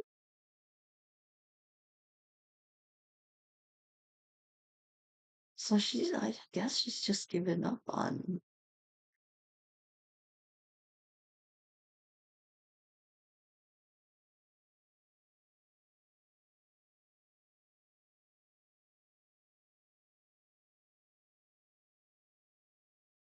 That is a nice picture though, the 2021.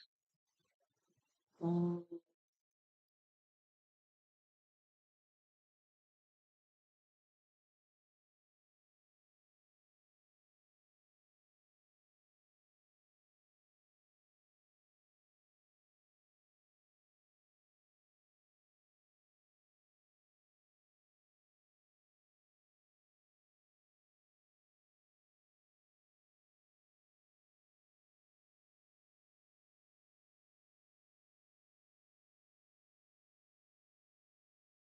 Okay, I'm done doom scrolling. Ugh. Let me go back to suffering. ますので、どうぞご了承ください。では、物連算で揺らすにはどういう手法があるのか。物連算での揺れ方は、1、変形させる対象、2、パラメータ数、3、物連算の設定によって決まります。今回はこのうち変形させる対象とパラメータ数について詳しく解説します。3番目の物連算の設定は後編でご紹介しますので、乞うご期待ください。まず、1番目の変形させる対象は主に3つあります。アートメッシュ、デフォーマー、回転デフォーマーです。それぞれ利点欠点がありますので見ていきましょう。まず、アートメッシュを直接変形させる方法です。この方法の利点は、より細かく繊細な動きをつけやすいということです。特に毛先が細かく分かれているような絵柄の場合、アートメッシュを変形させれば繊細な動きが表現できますが、ワープデフォーマーや回転デフォーマーだとそうはいきません。で、変形が直感的なので、初心者でも分かりやすいのも利点です。ただし、私は現在この方法は使っていません。なぜか、それは次に話す欠点が原因です。一つ目の欠点として、2種類以上のパラメータをつけることが難しいです。口述しますが、物連算での揺れは振り子で多段揺らしをすることが可能で、私はだいたい2から5パラメータくらいを使っています。しかし、ライブ 2D では同時につけてもいいパラメータ数は原則2種類、多くともね、3種類を推奨しています。単純にね、必要変形箇所が増えてクソ大変ですので、口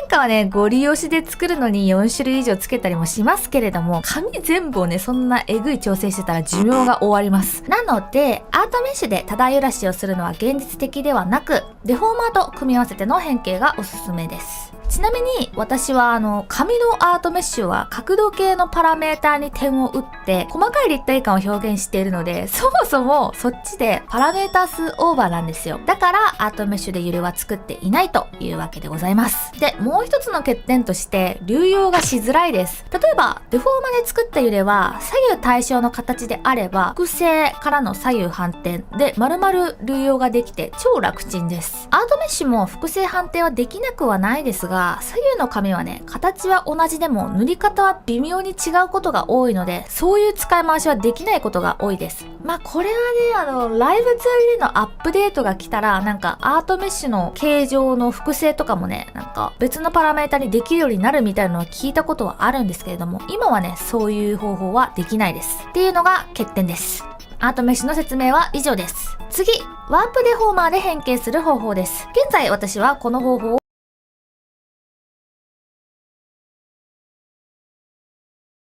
Okay, I have to eat. I'll be back.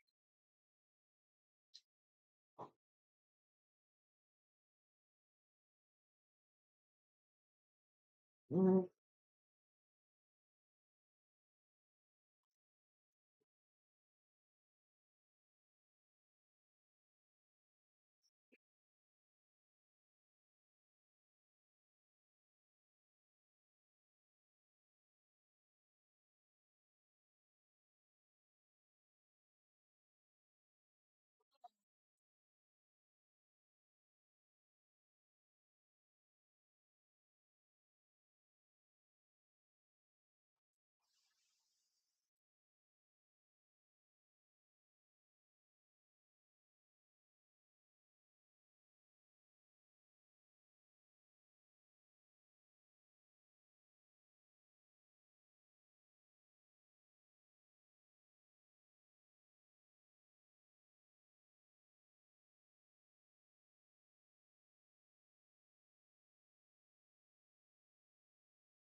Oh.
What are you doing, cutie?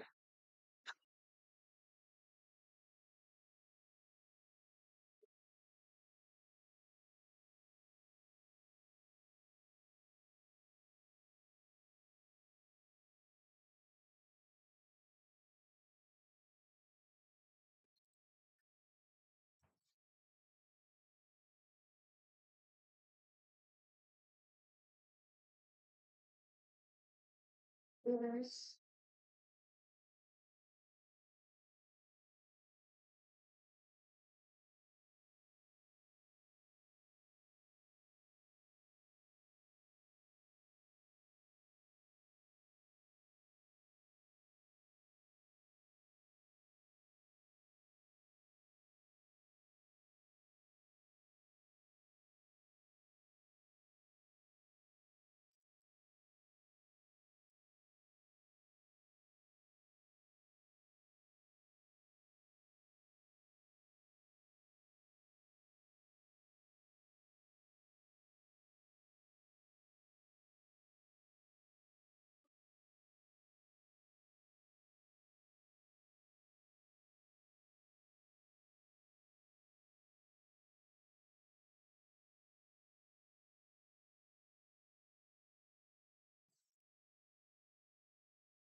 を採用しています。まず利点としては先ほど言った通りとっても流用がしやすいです。大まかな範囲をとって変形させるので、こんな風に少しだけね形が違う髪の毛とかでも流用が可能だったりします。また複数のデフォーマーを使うことで3点以上のパラメータ付けが可能です。私はね、多い時は揺れの変形だけでデフォーマーを5枚ぐらい使います。でも一つ一つのねデフォーマーには1種類から2種類のパラメータしか紐付けていないので管理はとっても楽です。さらに自分の中でねある程度変形のパターンを覚えてしまえばすごい速度で揺れを作ることができます。どんな髪の毛でもね動かすのはね四角形の枠ですから。でもワープデフォーマーにも欠点があります。一番大きい欠点は繊細な動きに対応しづらいということです。どうしてもね四角形の点々を動かすことになりますので、特にこのようなくるんと丸まった毛先や枝分かれしている髪の毛の変形は苦手です。点の数を増やしたり別アートメッシュにすることで対処は可能ですが、その分重くなりますし管理も大変になります。動きも癖があるので慣れるのが少し大変かもしれません。もう一つの欠点はデフォーマーのはみ出しに気を使わないといけないということです。そもそもデフォーマーのはみ出しって何ぞって思った方はこの機会に知ってほしいのですが、このように親のデフォーマーより子供のデフォーマーがでかいことをデフォーマーのはみ出しと言い、重くなったり意図せぬ動きの原因になります。まあね、ぶっちゃけ VTuber 業界ではあんまり気にされてないというか、普通に動くので企業製モデルでもはみ出しまくりだったりします、実は。でもね、はみ出さずに作れる技術は知っておいて本当に損はないです。で、このデフォーマーのはみ出しに気をつけながら多段揺らしを作成すると、ワープデフォーマーのサイズがめちゃくちゃでかくなります。これはね、もうこうするしかないので割り切ってください。本当にしゃーなしなんですね。作成も管理も大変なので、これは欠点だと考えます。では最後、回転デフォーマーですね。一部例外もありますが、これはほぼほぼスキニングのことです。スキニングっていうのは、こんな風に回転デフォーマーを置いたり、変形パスを引いておくと、自動的に髪揺れを作ってくれる機能です。原理としては、髪をバラバラに分解して、でグルーでつないで、それぞれに回転デフォーマーを紐付けて、で、全部の回転デフォーマーに点を打って変形させる。これを全部自動でやってくれるんですね。今、グルーっていう聞き慣れない単語が出ましたけど、今回の動画では詳細説明は割愛します。簡単に言うと、ノリです。で、そんなスキニングの利点としては、まず何より揺れが超滑らかです。先ほどワープデフォーマーでは最大5パラメータ使うと言いましたが、スキニングなら10パラメータ以上の揺れだって作れちゃいます。動きも不安不安です。デフォーマーのはみ出しもね、気にする必要はありません。あとは、意外な点として、めっちゃ早く作れます。だってね、バーって線引いて、スキニングボタンを押せば完成なので、すべての変形方法の中でダントツ早いと思います。ただ、私はぶっちゃけ髪揺れにスキニングを使ったことがほぼないです。スキニーの欠点があまりにもでかすぎるんですよ。ズバリ、親のワープデフォーマーが機能しないです。通常、モデリングをするときって、子から親の順に、アートメッシュ、揺れ系デフォーマー、角度変形デフォーマーって入れるじゃないですか。この時、揺れ系が回転デフォーマーだと、細かい角度変形が全く機能しなくなるんですね。これはそういう仕様でして、逆に言えば腕とか頭とか変形させたくないものに回転デフォーマーを使うというプラスの使い方もあるんですけれども、今回に限っては仕様が完全にマイナスに働いてしまってます。特に高可動域モデリングとの相性は最悪なので、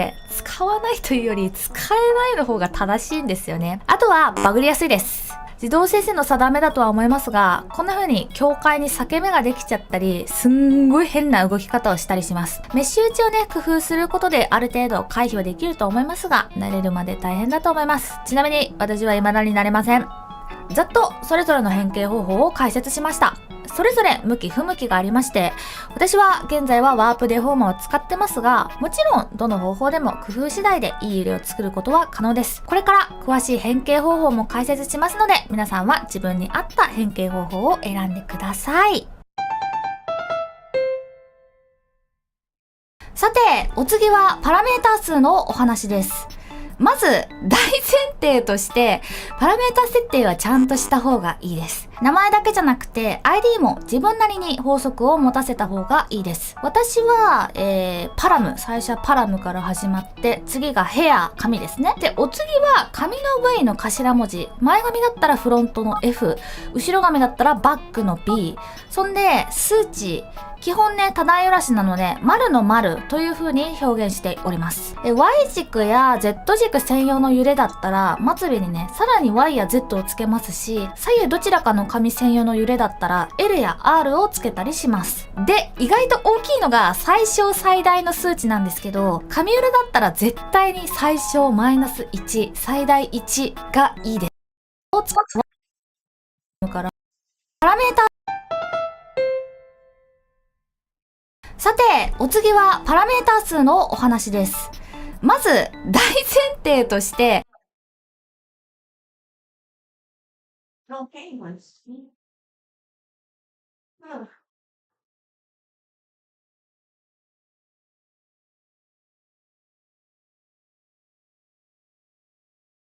Okay.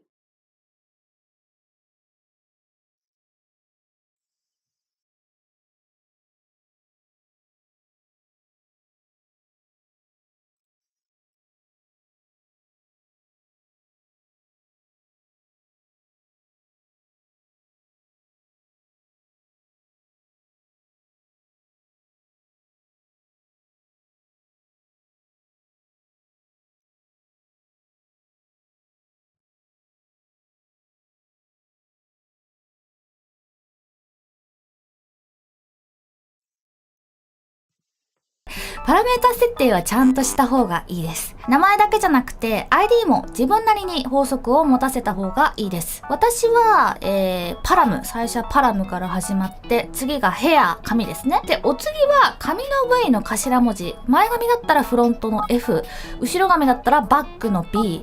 そんで、数値。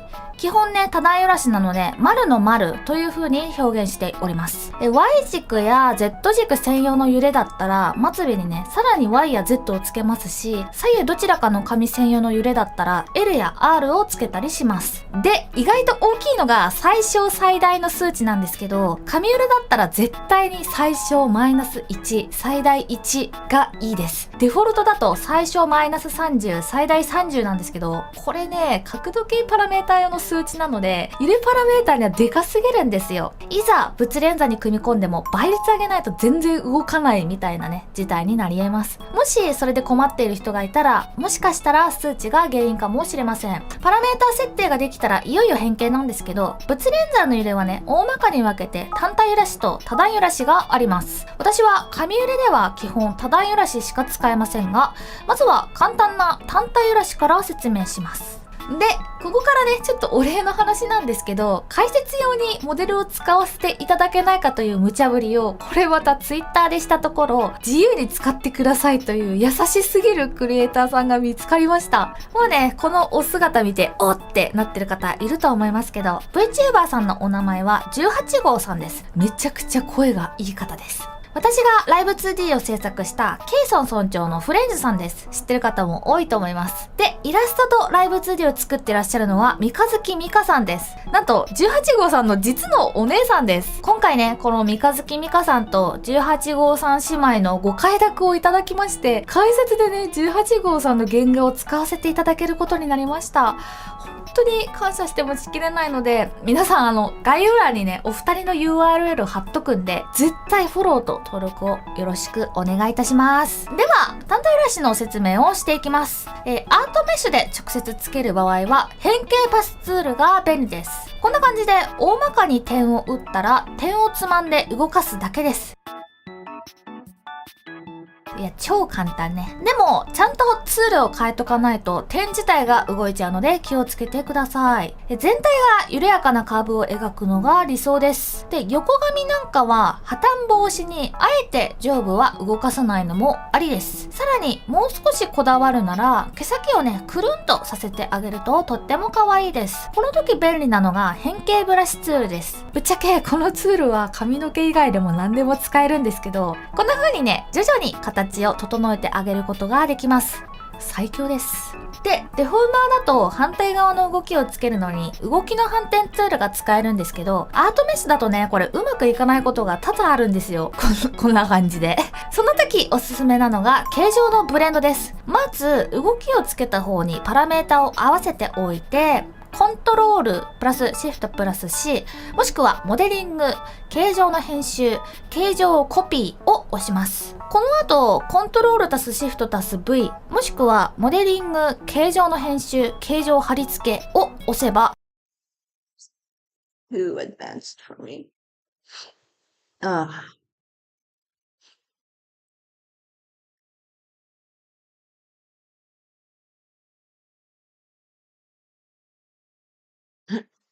Hmm.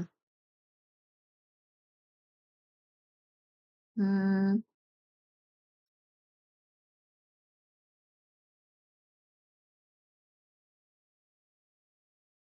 Models are way too expensive, is what a lot of people say, and after seeing the average price tag of about $2,000 US on a high-end model, half of which is from rigging, I don't blame them. That being said, it's important to understand why it costs as much as it does. So in this video, I spent 7 days learning how to rig so that hopefully we can learn a thing or two as to why the cost is so high and maybe even inspire some of you to rig. So without further ado, let's get on with it. First things first, a plan. How exactly was I going to approach something as intimidating and complicated as rigging? Easy! The same way I learned any new skill, to break it down into bite-sized and more manageable pieces. If you try to take everything I had. Day 1. The first day was all about getting a feel and an understanding. 1 by Yoshino Art. Their links will be in the description along with all the other tutorials that I watched. I figured that in order to get the most of what I was learning, I needed a proper model to practice on. So, I'm sorry, Jim my pal. I only just made you, but it's time for you to chill on the sidelines for now. Introducing Jim's pad. Day 1. The first day was all about getting a feel and an understanding of general concepts of Live 2D, such as parameters, deformers, meshes, etc. To give you a quick rundown of all the things I just said, the meshes are the triangles you see here. They allow the image to warp and bend. Deformers are what you control to warp and bend these meshes, and the parameters are like animation keyframes. They set the deformer values, and it's what the software like VTube Studio references to know what to move and by how much based on what it's tracking, like your eyes. Of the head, such as the eyes, nose, face, ears, mouth, neck, and this single piece of hair. As I was making the model, I grew an attachment to it, so I named him Jim. I don't know why I gave Jim stoner eyes, but I kept it for a short while. I watched a few tutorials, and after a few hours of work, I ended up with this. It's safe to say, I had a long way to go, but it was a decent start. Day 2. Today was all about the eyes. I watched multiple tutorials, namely one by Yoshino Art. Their links will be in the description along with all the other tutorials that I watched. I figured that in order to get the most of what I was learning, I needed a proper model to practice on. So, I'm sorry, Jim my pal. I only just made you, but it's time for you to chill on the sidelines for now. Introducing Jim's replacement, Naichi's incredibly cute model which I stumbled upon while scrolling through the trenches of Twitter.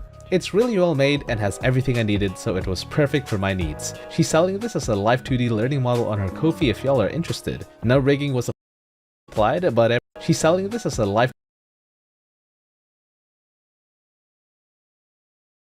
2D learning model on her Ko-fi if y'all are interested. No rigging was applied, but everything was cut and ready to go. The tutorial by Yoshino Art taught me a lot about how the tools work without having to worry about perspective too much. I was able to use a pre-made model I bought from Mochi Mochi Boo Boo here, and I used that a lot to reference how certain things were made, like the head and eye movements for example. During my rigging adventures, I discovered clipping layers, deformer hierarchies, the reflection tool which is incredibly useful by the way, and most enjoyably, physics! To give a quick explanation, clipping layers allow you to show parts of images depending on what's overlaying them or vice versa, like this! Deformer hierarchies manage the order in which things are moved. For example, I can move the eye on its own like this, but if I put it in the face deformer and move the face, the eyes move with it too. The reflection tool allows you to set a value on one side and then copy it directly to the other side but mirrored. This way, you don't have to manually do both sides of the head turn, so you can just do one side and reflect it to the other. It makes things really consistent and also speeds up the process a bunch. Physics makes things sway, jiggle, and bounce, depending on what moves. with the proper model to use and a great Live 2D file to reference. Not only did I enjoy myself more, but I felt like I understood things a lot quicker, leading to much better results after just a short amount of time. And this was how the completed iRigging looks. Day 3. Day 3 was focused on mouth rigging. Or at least it was until I saw a mouth shape chart and realized how tedious it might all be, and so I decided to move my lazy butt to head movement instead. For now. It was a lot more interesting in my opinion, and I felt like I could learn more because of that. But big respects to all the advanced mouth riggers out there, especially the V-bridge riggers. Also, side note, I don't know if you guys noticed, but I actually got an upgrade to my mouth movement, which is the V-bridger update. It looks really cool, right? Big props to Umi Papa over here for tolerating my many feedbacks and giving me something that I really like and enjoy to use. Thank you, Umi Papa! Back to the video. Oh, and also Uncle R's too, thank you. So this day had me learning how to make custom meshes, which gave me a lot more control than auto-creating them. I watched a lot of tutorials, but this one in particular by Kira Omori absolutely blew my mind. I didn't realize that I could use the deform path tool instead of the warp deformers as long as I set up my meshes like this. No longer did I have to spend long and painful hours trying to get smooth and exact curves like I did when I was using warp deformers. I could do it like this instead! This method was much more streamlined and intuitive. Another thing that Kira did was this sorcery. I also got to see how Kira did her up and down deforms, which was really handy to see as well. With all this knowledge under my belt, the total time spent on making the head movements decreased substantially, and the hairs I've pulled out of my head were reduced to 0. So far, it's looking pretty good, but we still have 3 other things to learn and tackle. Mouth, hair, and body, oh yeah, body, and this cool line disappearing thing. Day 4. The 4th day was all about the hair. This amazing tutorial by Uberuna made hair physics so much easier to do. What wasn't so nice to do though was making all the meshes for each hair individually. It was a bit tedious since there were so many, and I'm pretty sure I did some inefficiently, but I did get a lot of mesh practice in. It took me a little bit to figure out how to approach the process exactly, but I figured going for a layer structure should work. Starting with the bangs, then the sides, and then finally the back. It seemed like everything was going fine until I had to do the sides. I got really confused because I didn't know how to push something behind when it was already in front without making it look weird. I managed to get some help though from rigger friends, and it ended up working pretty well. And after all that, this is what the hair looked like. I was learning a lot of things and genuinely enjoyed rigging. It was the most fun I had learning to create something since I was creating games back in university. But everything changed when the Fire Nation attacked. When life decided to take me to a not so great detour. TLDR, I had less time and more unpleasant stuff to deal with, but alas, like the Avatar emerging from the glacier and returning after 100 years to end the war, I needed to pick myself back up and return to rigging so that I can finally finish the final 3 days of this challenge. Also sorry, I just finished watching Avatar The Last Airbender at the time of writing the script, and my god, that show is amazing! Anyway, day 5! Due to the mini hiatus, I had to spend some time refreshing my memory, but thankfully it didn't take very long at all. With pretty much all other parts of the head done, it was time to go back and finally learn mouth and ear rigging for this day. Firstly, the mouth.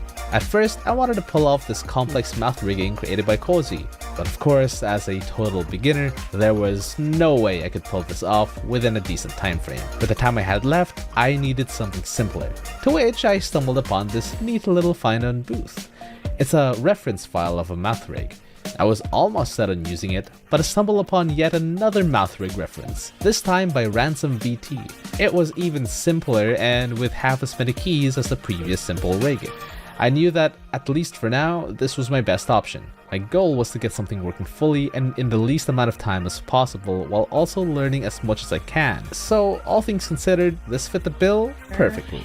Second, the ears.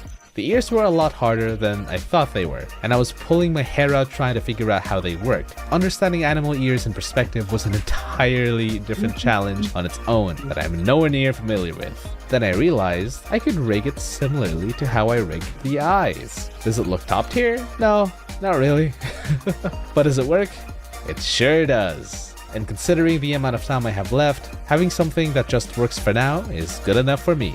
And look, I even got to add a little bit of ear physics too. Day 6. We're on the home stretch now, and the second last day was all about the booba. I mean the body. The body, the booty, not the booty, the body and physics. As always, I started off by watching a tutorial on how to rig the body. This time, it was the tutorial by Yoshino Art. It seemed pretty straightforward, so I took the process of how angle X rigging works and applied that to angle Y as well. I did this for every part that would be affected by the body.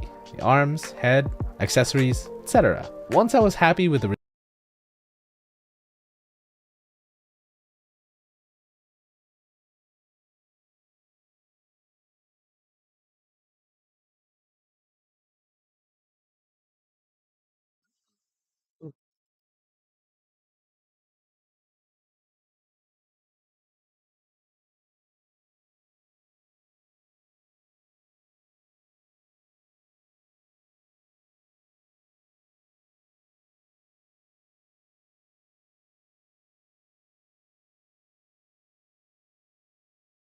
result, I went on to the moment you've all been waiting for.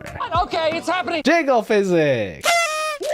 In order to first understand how this works, I watched this tutorial by Cutie Dragon. As soon as I got the gist, I hopped back into Live 2D and started jiggling it up.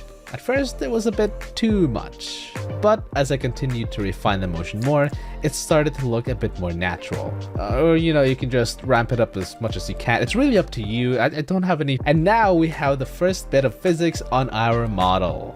The day was coming to a close, but I managed to get in some partial physics for the hair and cape before I did. Day 7. It's the final day. Whew. Oh my god, we did it.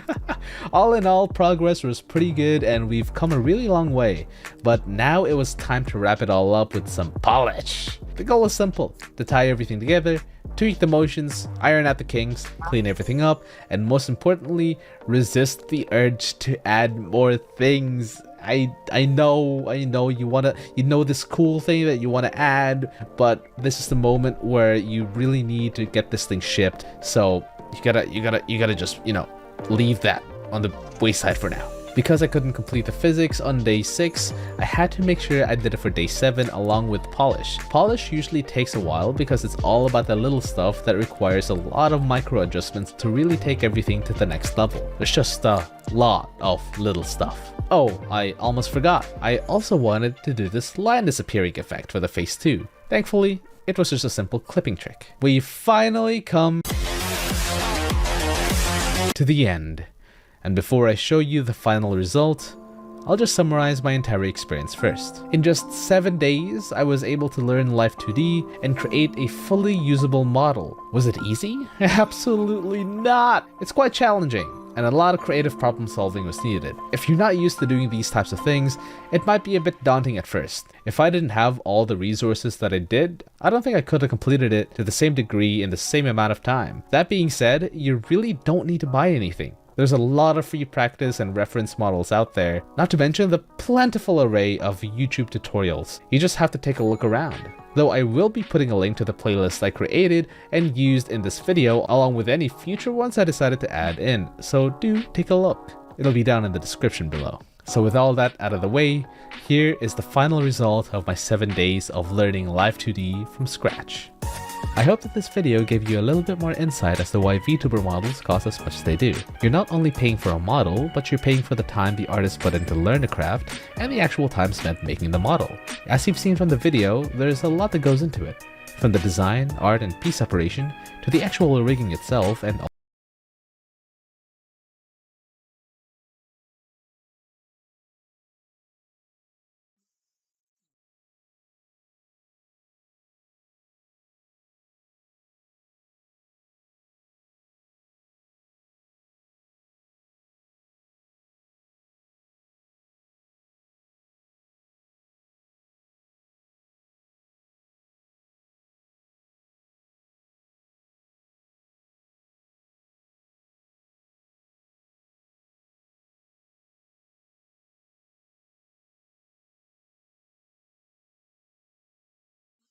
Hmm.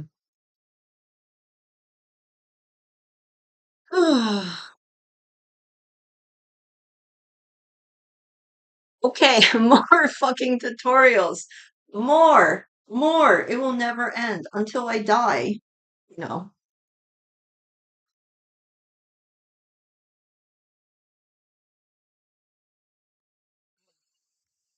Okay, should I get to just separating everything? Uh,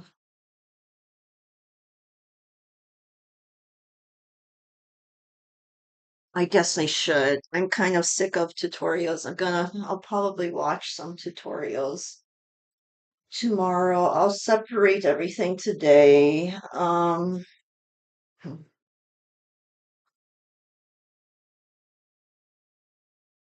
Ah, hmm.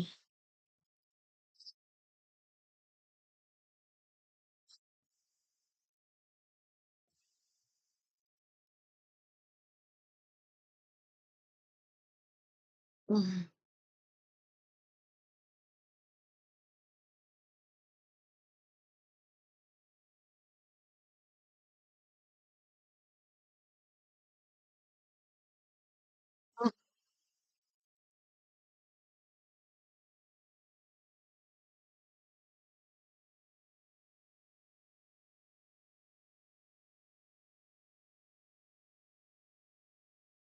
Ah,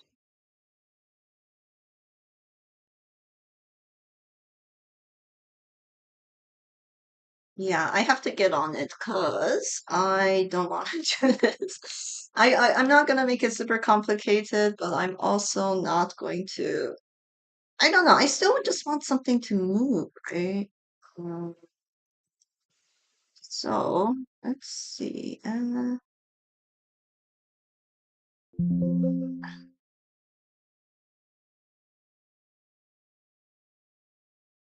Okay. So image size. Oh, change the size. Image.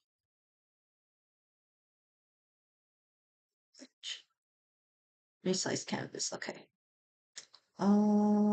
Let's make this into 6. Like how that lady was saying, constraint. Like image. Portions.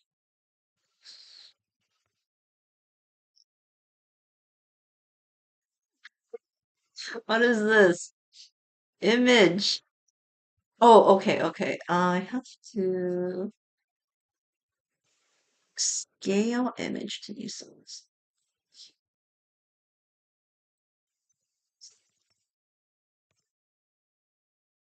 Okay. So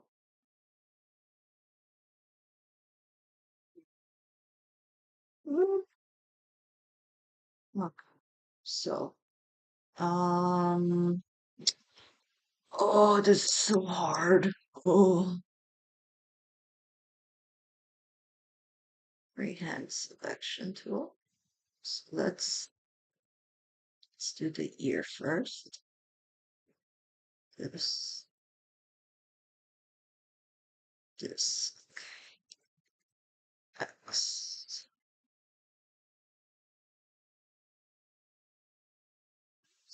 This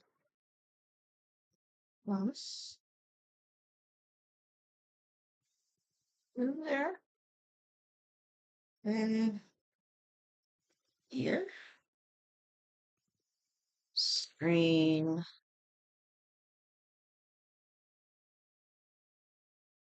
Right. Um, this is um X.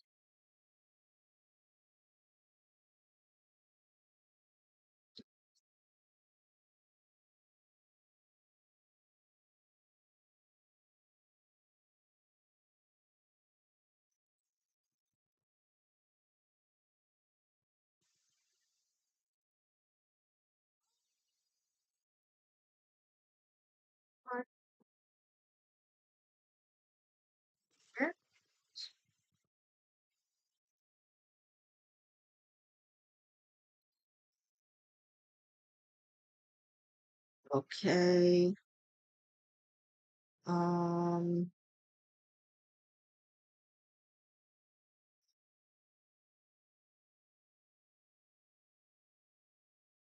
this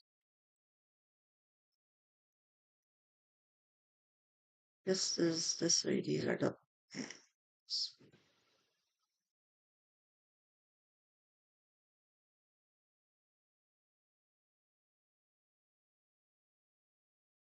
this. These are the things.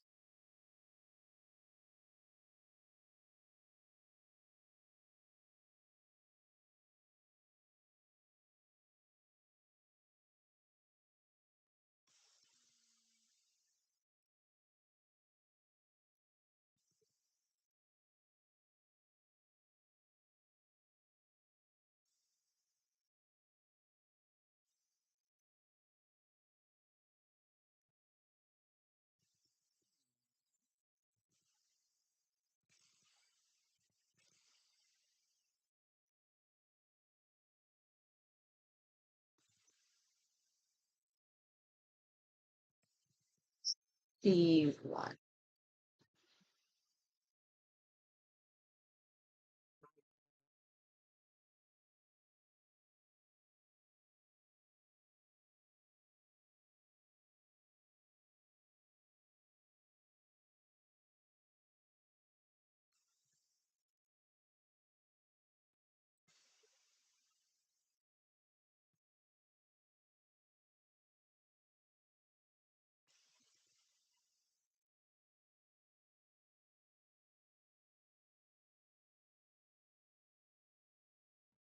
Uh, Sweetness.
Okay, taking a break, cause even this is a little too much work. A little too much for my constitution. Oh, so I am speaking to the void right now. It is horrifically uncomfortable. I'm gonna um show myself the true meaning of persevering.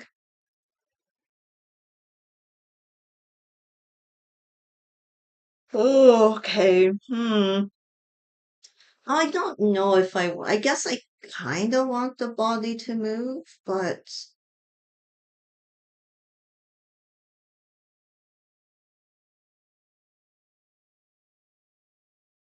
I don't really know. I th if I'm gonna like add if I'm going to add movement in the arms, I guess I can just do it later.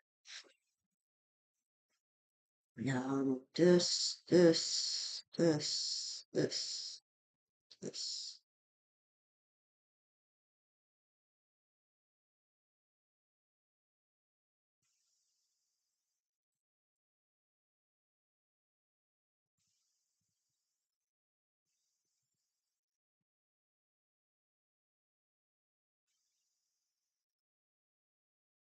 I can't even imagine.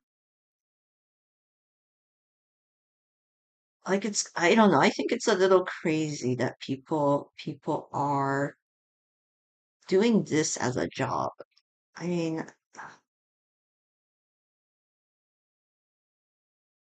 maybe it's not all that crazy.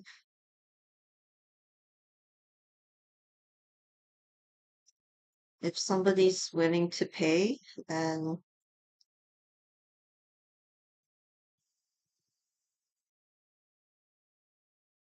yeah, it's just so weird because it's like there's like my friends in real life don't even don't even understand that any of this exists.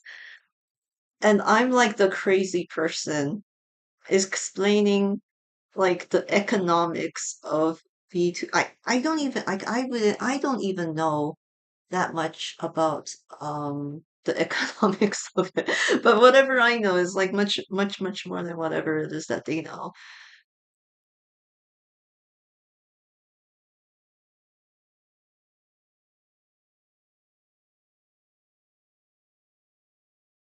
Like I personally think it's pretty cool. It's like cartoon come to life. Isn't that like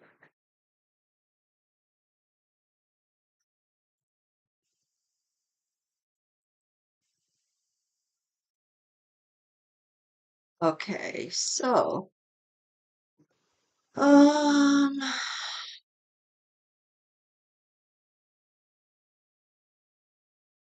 whoop. So now I have to act like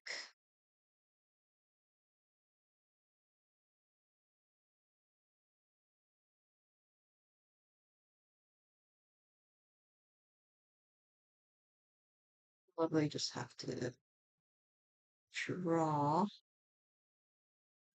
Okay, so I guess I gotta shoot. Um,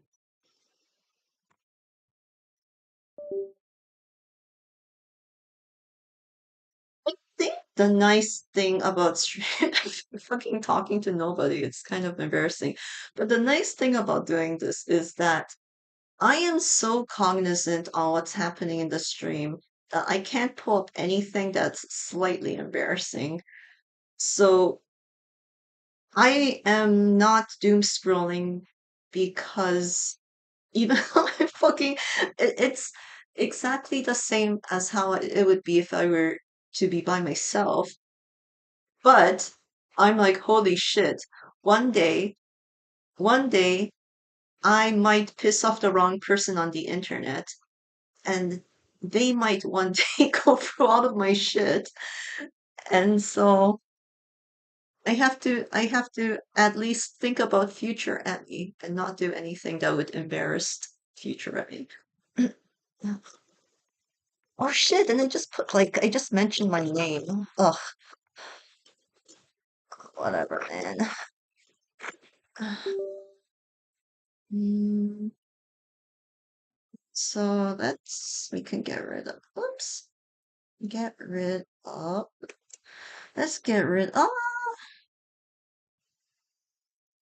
let's get rid of this. Let's go back to this.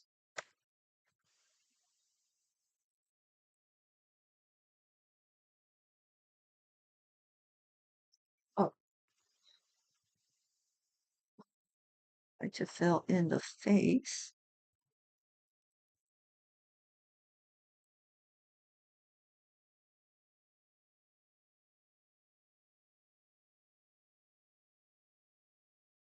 So it's not symmetrical, uh, which is probably like apparently it's more work that when you make it not symmetrical, but that's fine. I am here to suffer.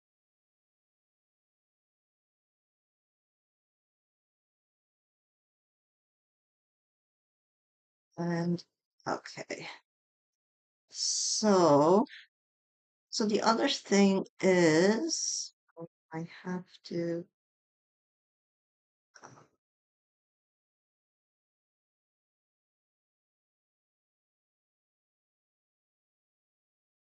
so I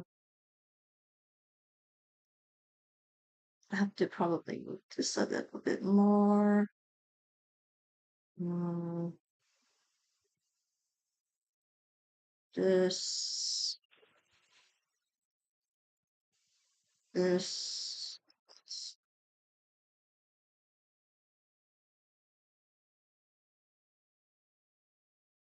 what is the liquefy? I'm so bad at this. Where's the liquefy tool? Uh,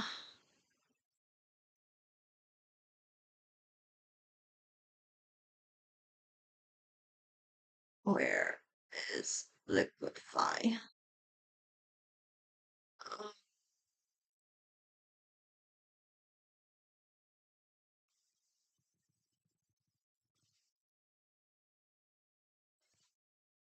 Liquefy, where? Yes.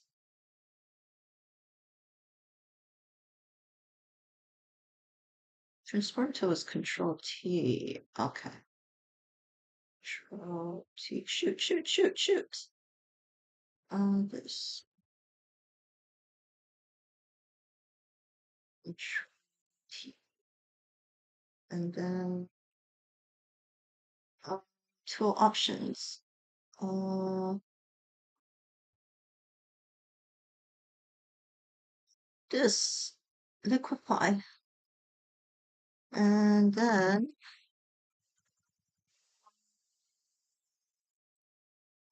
name. Okay. Size. This. I'm like, I'm old, so I'm just like struggling. This is something that a youngling would have no problem with. Okay.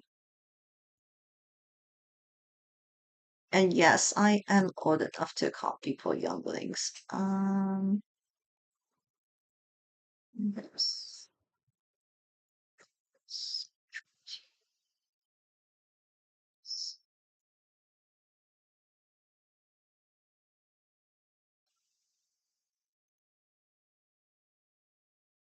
The size might have been a bit of a mistake.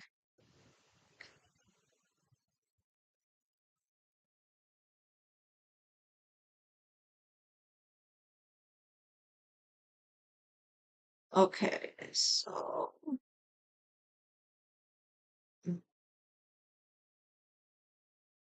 this.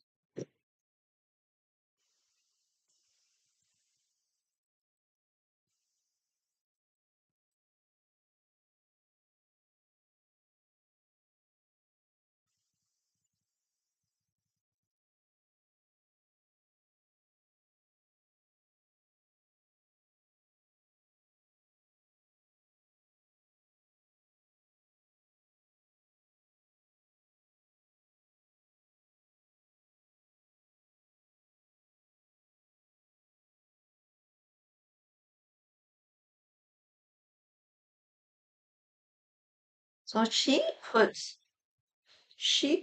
the iPhones into another layer.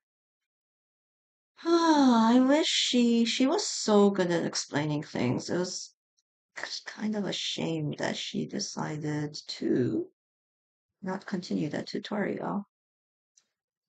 Okay, to normal.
Hmm.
Okay, continuing continuing on.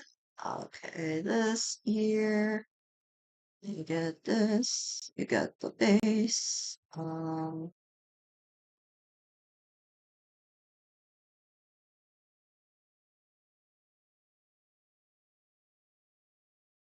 Okay, so I think, man, I have to probably separate. Okay, so let me, whoops.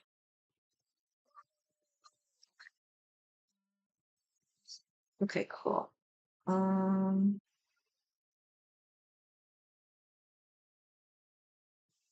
so let's,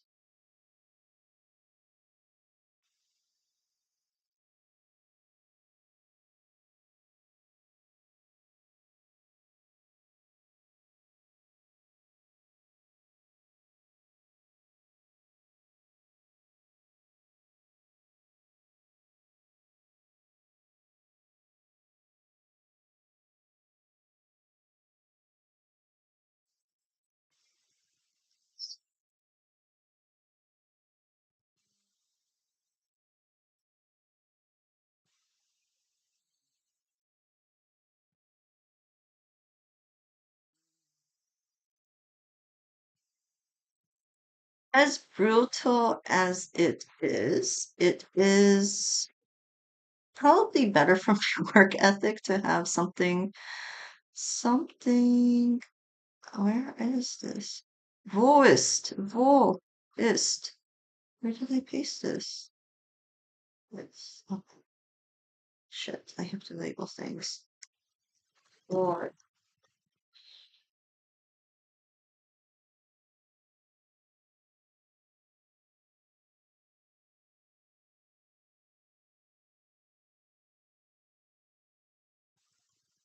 There, um, L.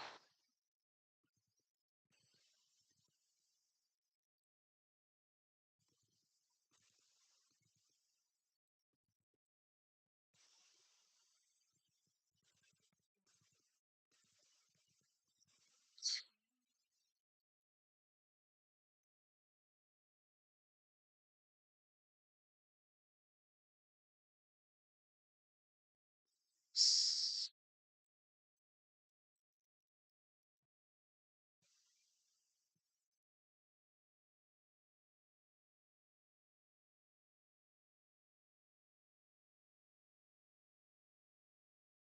Oh, fuck. Do I have to make a shadow? Oh, no. No.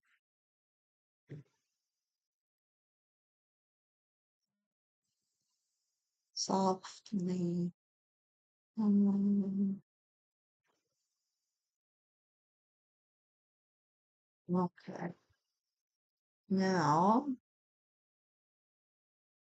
this ear, hair. Oh, the hair. That is so. Slowly learning why these people make $2,000, up to $10,000. Oh, oh, I can't imagine. Like, there has to be a point at which people are like paying all of this money isn't doing anything for me. Because like no one, I can't imagine anybody's gonna pay $10,000 just to like collect, right? Oh, whatever. Who am I talking to? Crazy talk here. Okay, now this.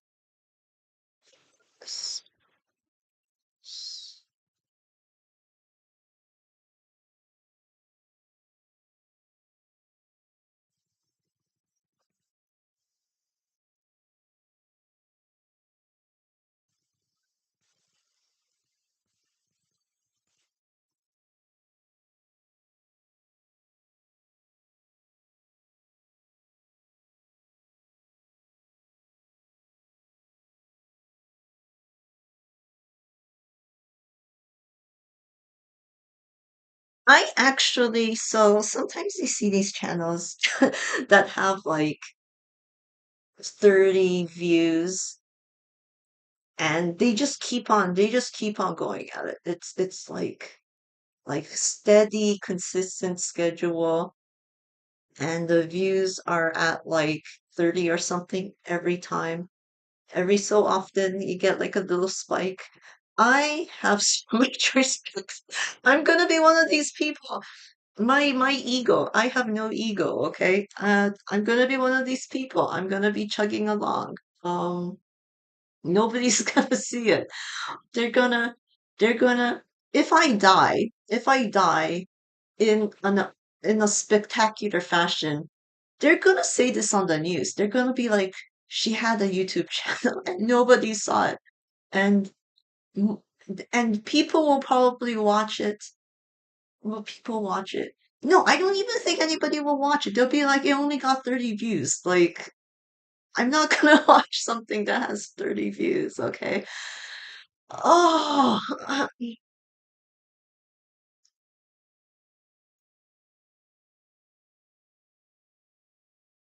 okay, well,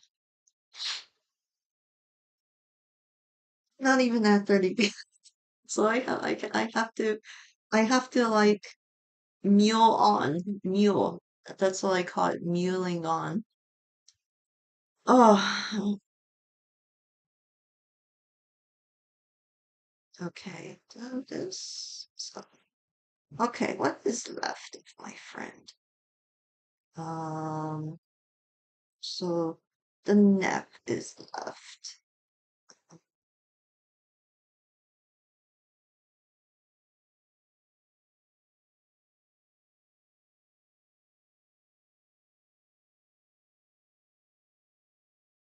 Ay, ay, ay, ay, ay.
Okay, so almost. Why can't I do this? Why? Why drag? Oh no, no, no, no, no. I'm wrong. I'm wrong. Uh,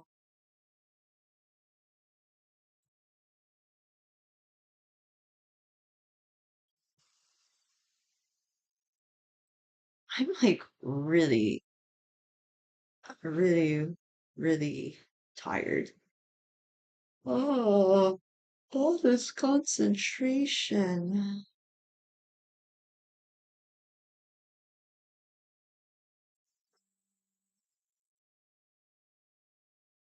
Is there no like just make everything invisible command? Oh, oh,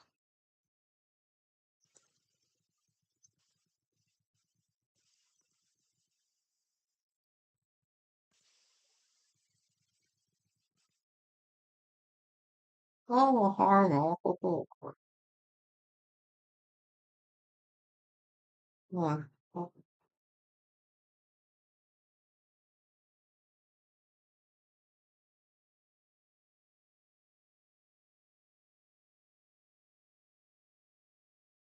calculators, then press F3.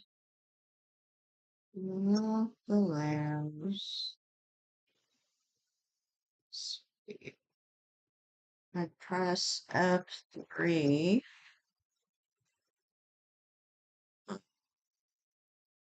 Visible. Oh, okay.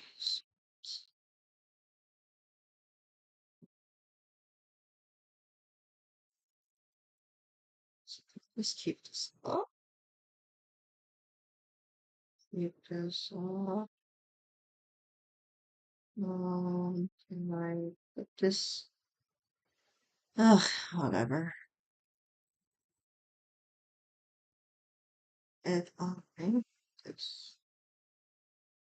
Oh,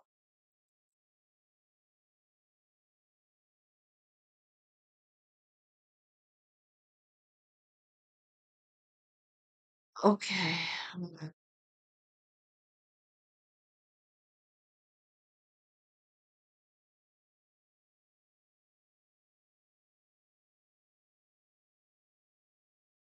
How did they make the torso look? I don't remember. Okay. That's fine. I have the head, so now I have to have like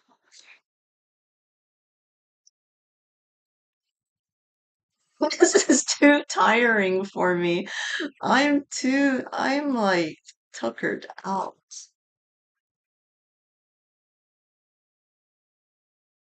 Oh, my friend.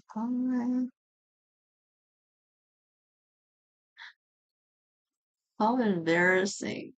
Look at this.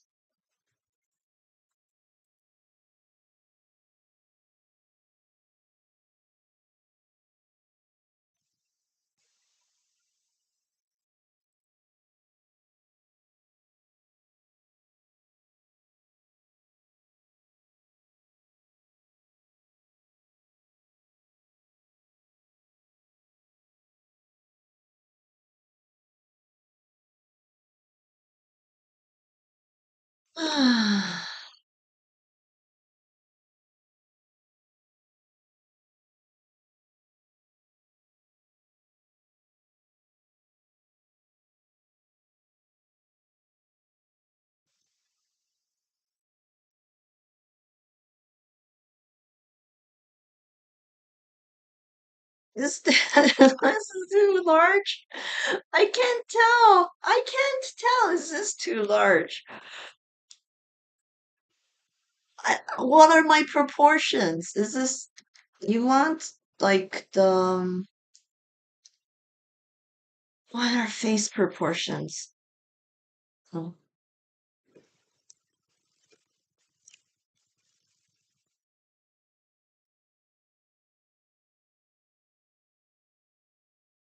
okay, as I suspected, it's half. Oh, okay. But do anyway people follow the same rules? Ay, ay, ay. Let's see. Let's bring it down. Let's bring it down. Bring it down.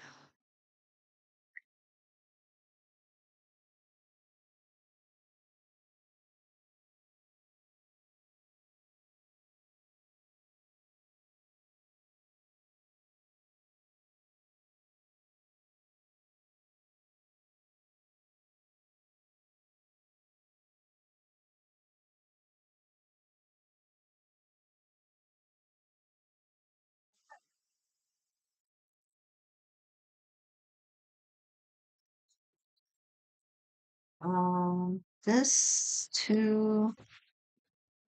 That's fine though, right? Everything's gonna be covered, so it's fine. Mhm.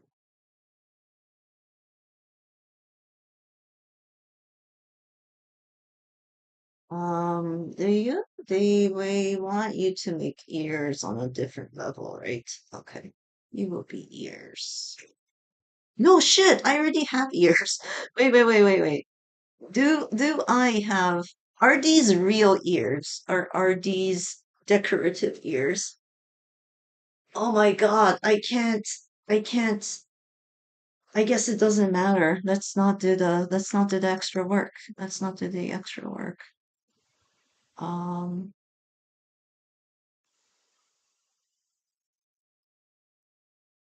I am like really blanking out now.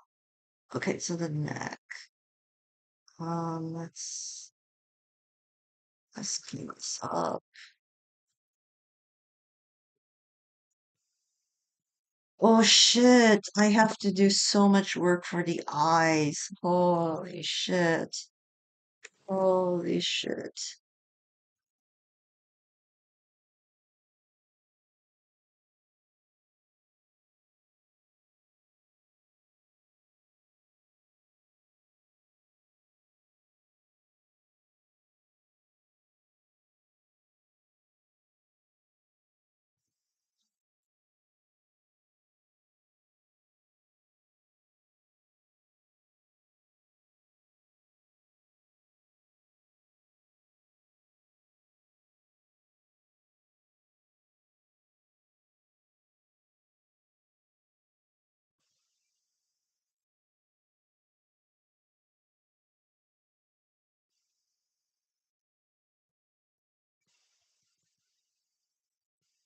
So what did she say? You needed the whites and the iris. So okay, so she said that the eyelids are also separate. The shadow, there's no shadows here though. The lower lids,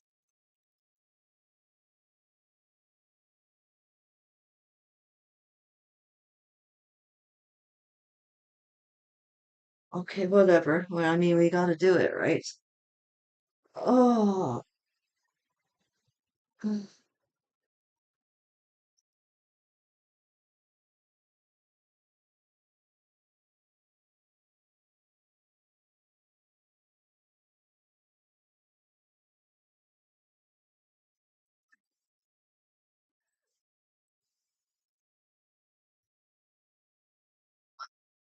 sometimes I think that it must be sad to do a subathon and like nobody subs to you. I think my thoughts are kind of like preoccupied with this whole um man. It must suck to like I don't even know what my limit is, okay? What is my how much being ignored can I take until I mentally break? And the neglect has just left me traumatized. Oh, whatever. Carry on. Carry on.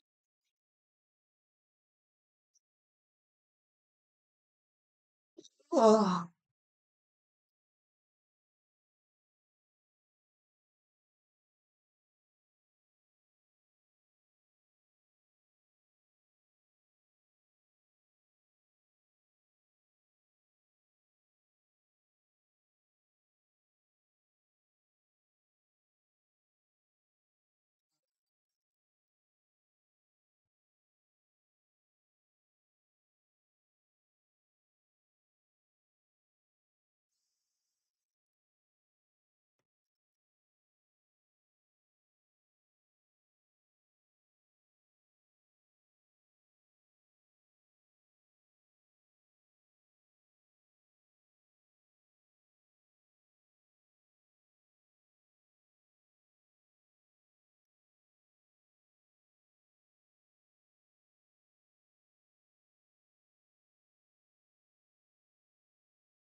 sorry.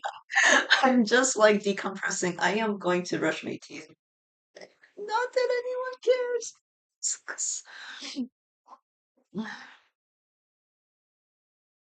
Ew.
Sweetie, hey.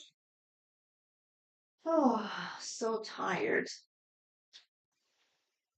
Okay, back to the grind. Oh, hey, Winston. Hey, Winston. Hey. Oh,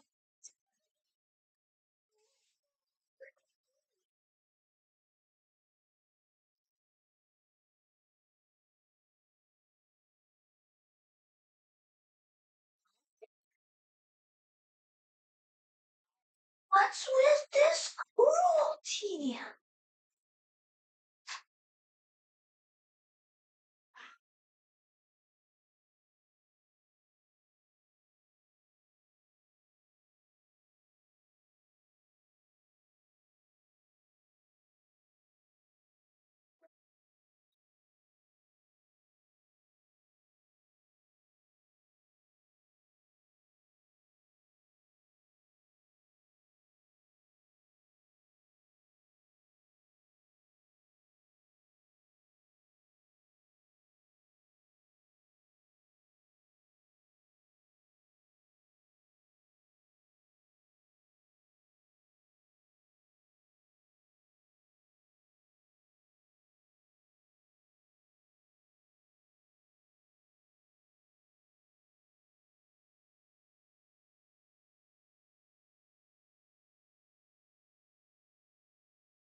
Ah.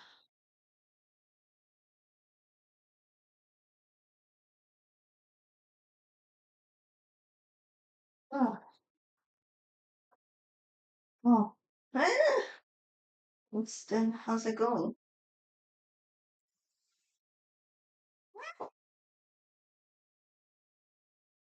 Oh,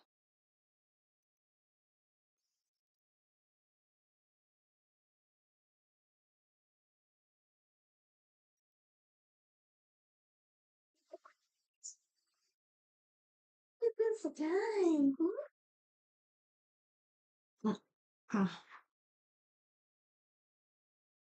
Okay, back to the grind. Yeah? Yeah. Okay.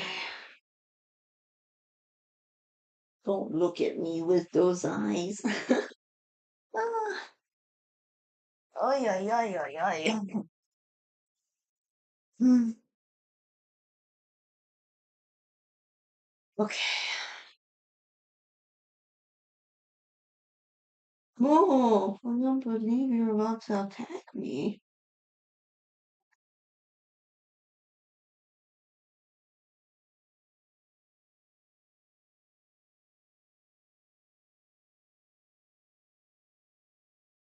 Okay.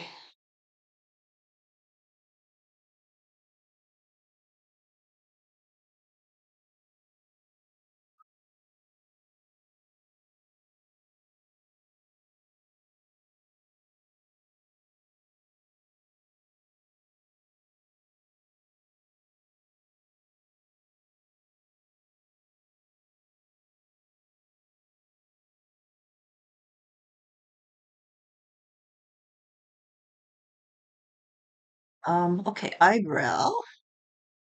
And mm,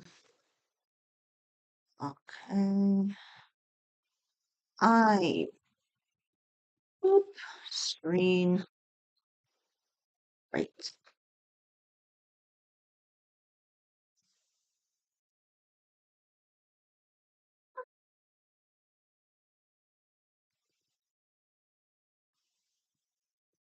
Uh,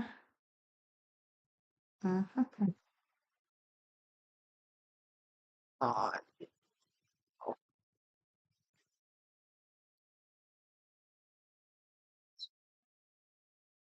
mm,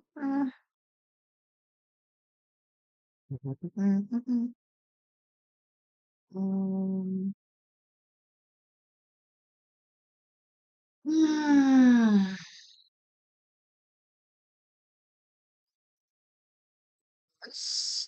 and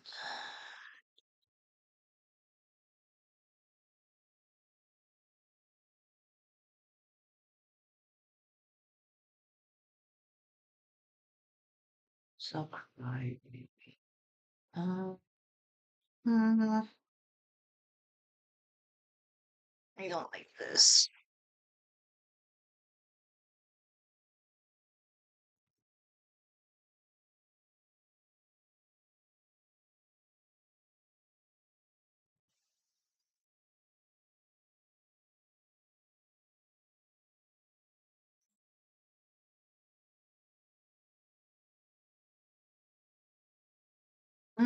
Okay, so the mouth, eyes, ugh. Um, everything's called eyelids. This.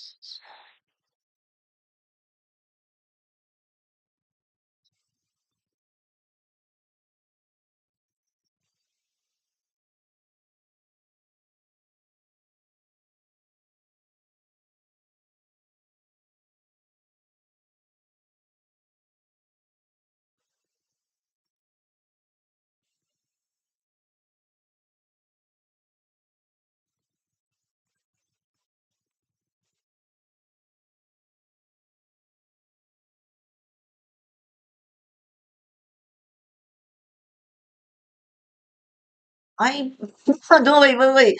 These, what are this? No, this is the eyelid, right? What? Wait.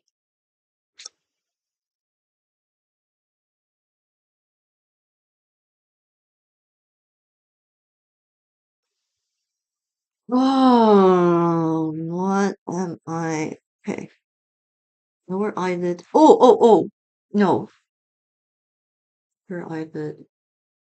I'm so stupid. Okay, upper eyelid, lower eyelid,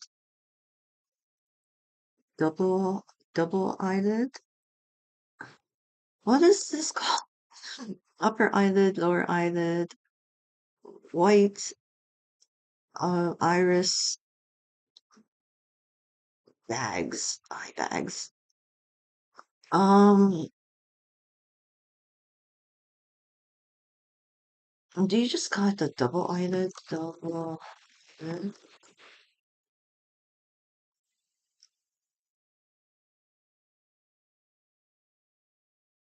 Is an eyelid. That's an eyelid. Okay. Okay. Please spell it out for me. Eyelid. Um, okay. This is the eyelid. Let's just put not double eye. Winston. Oh.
Ah.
Are you done?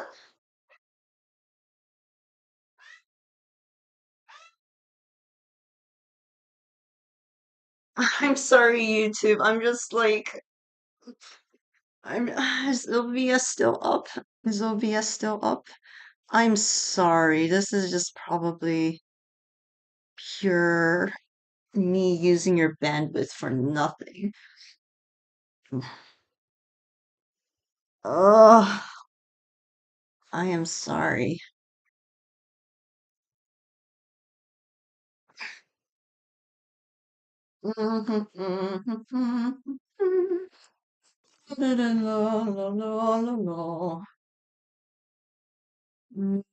Okay. I I'm still doing this. Uh, okay. Upper eye.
Screen right.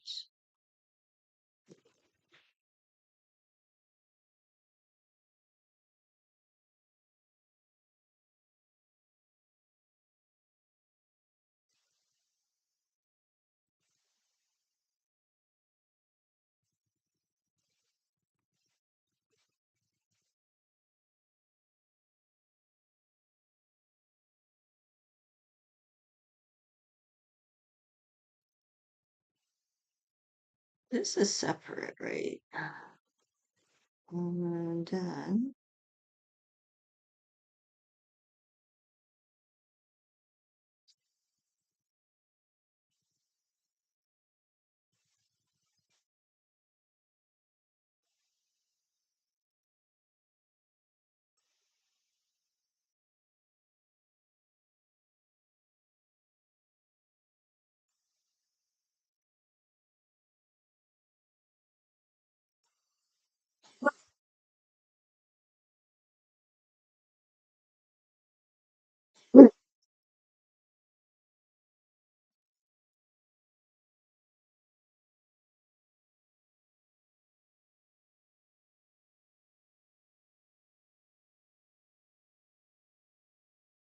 Oh no. Oh, um,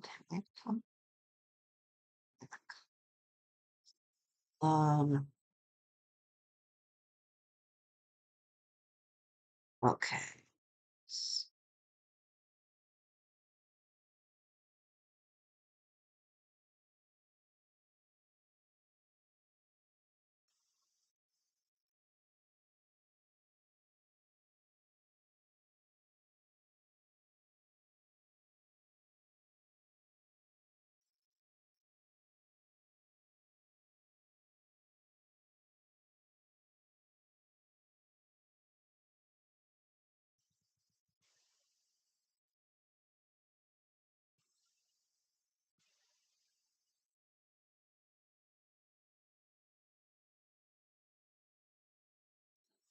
Well,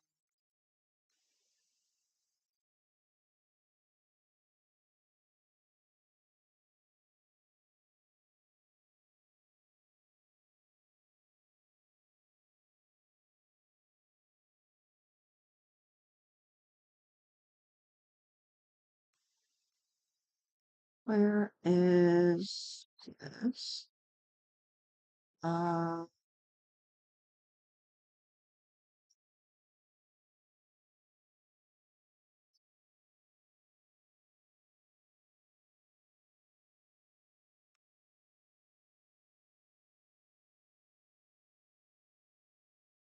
oh shit. Uh, oops.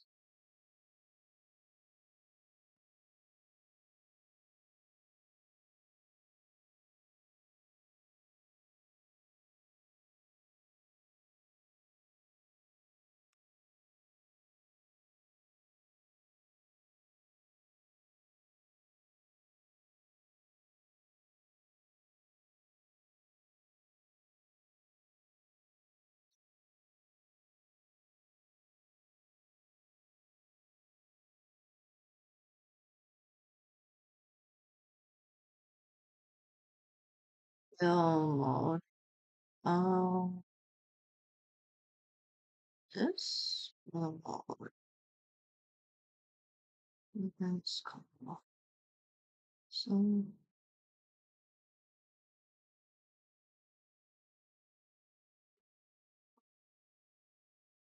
um, events. Why is the eraser showing up? What the hell? Well, what? Okay, cool. Thanks, buddy. Okay.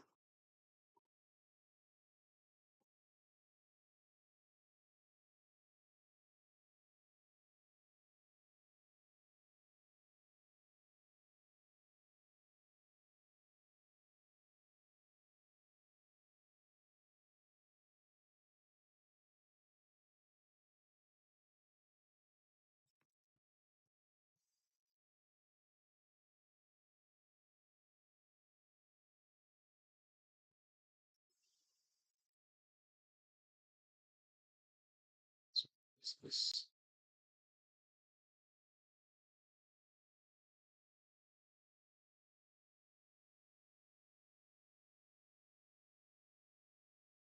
Why, why, why, why,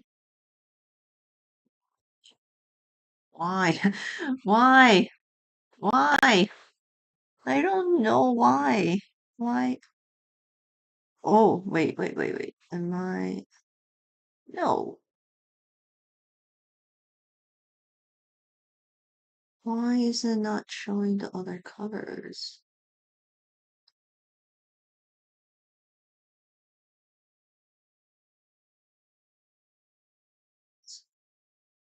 It's- Hmm, uh, mhm.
What? Like, okay. What? Why? Why? Why?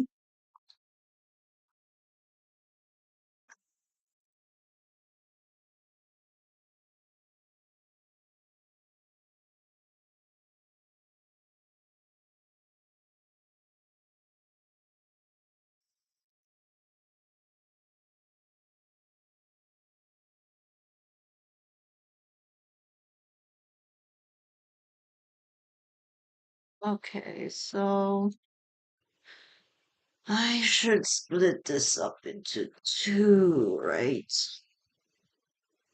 Oh, come on.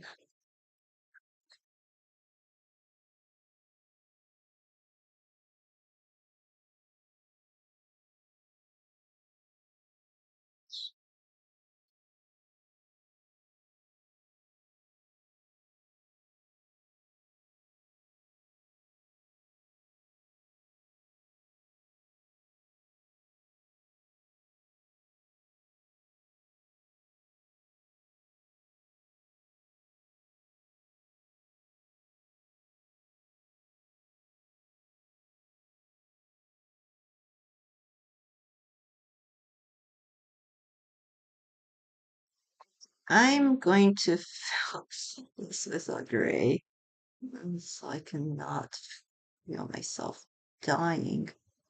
Are you kidding me?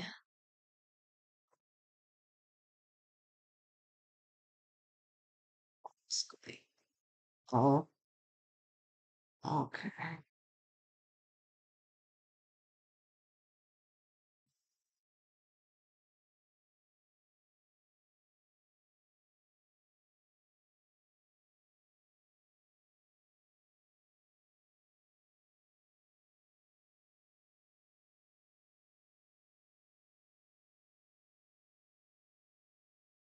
I am getting really burnt out.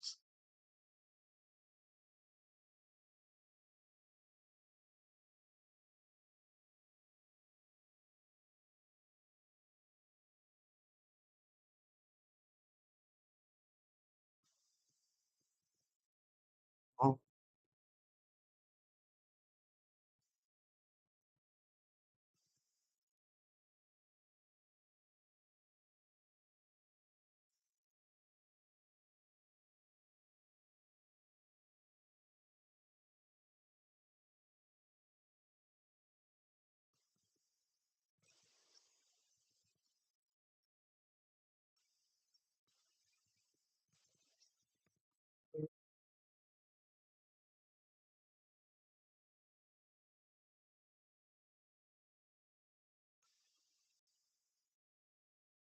oh, what?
Okay, this what happened here? How did I miss all of this? Bu- bu- bu-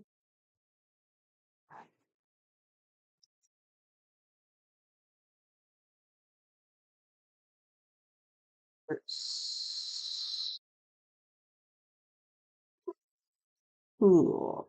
Let's see. Let's see. Hmm.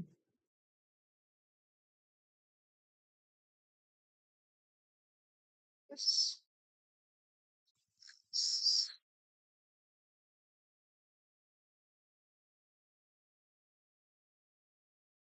this ears. This is all horrible. Okay, let's see. This.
Oh my God, so much work. Let's see. This can be this. Okay.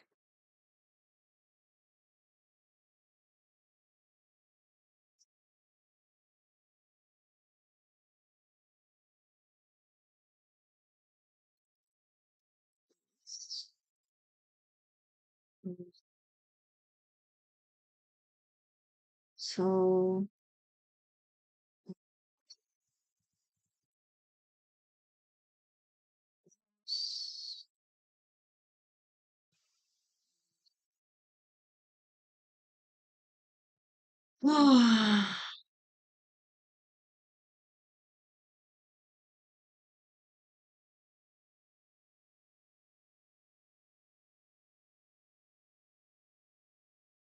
this.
So this is part of the main part of the head.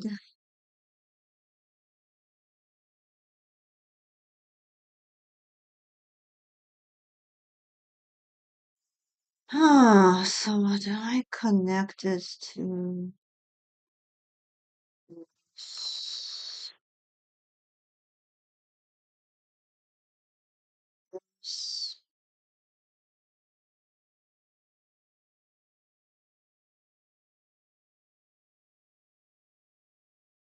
I guess I just make it a different part.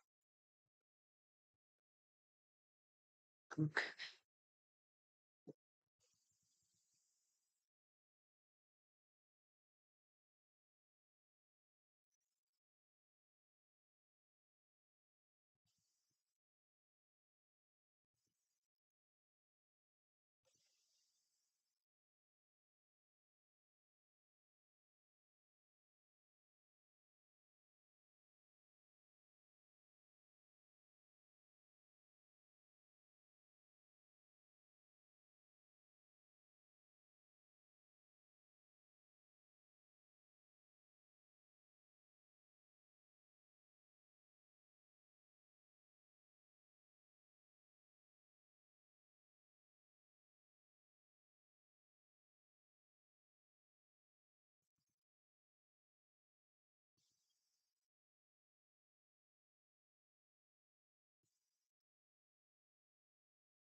Okay. This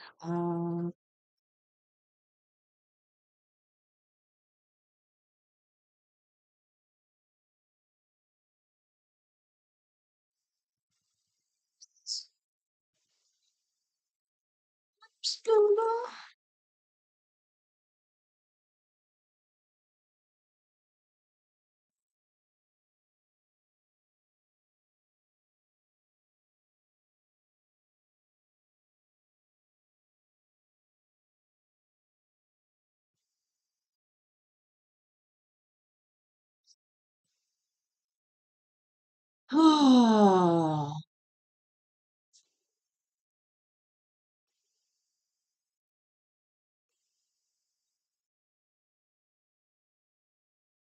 Um,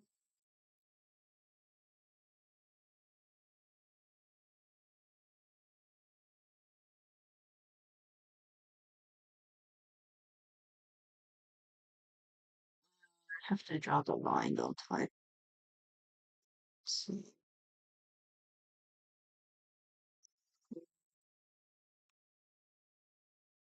I don't need to draw the line there. So probably draw bottom.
What? What?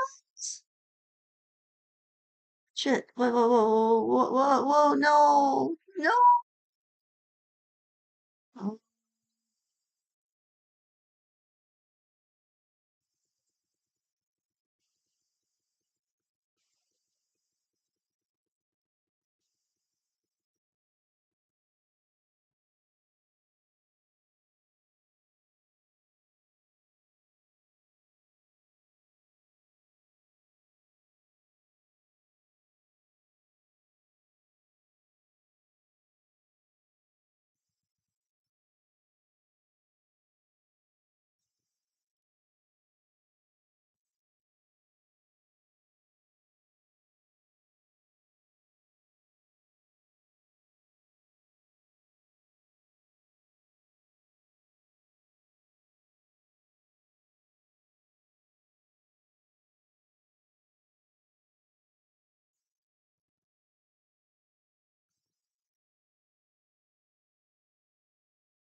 What cumbersomeness?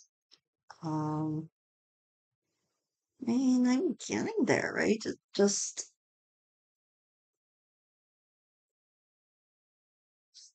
um,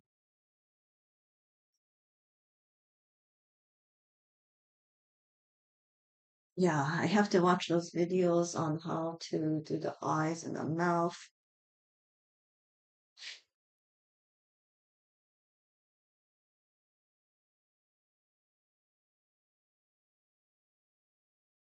How it is utterly amazing that people can do this as a job. Utterly amazing. I am in awe.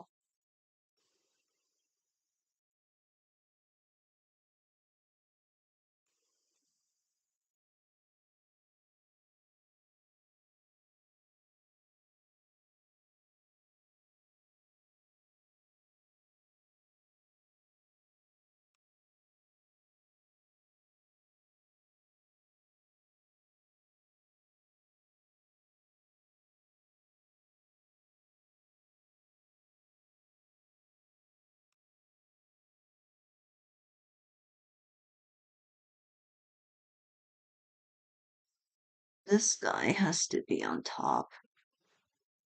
Look.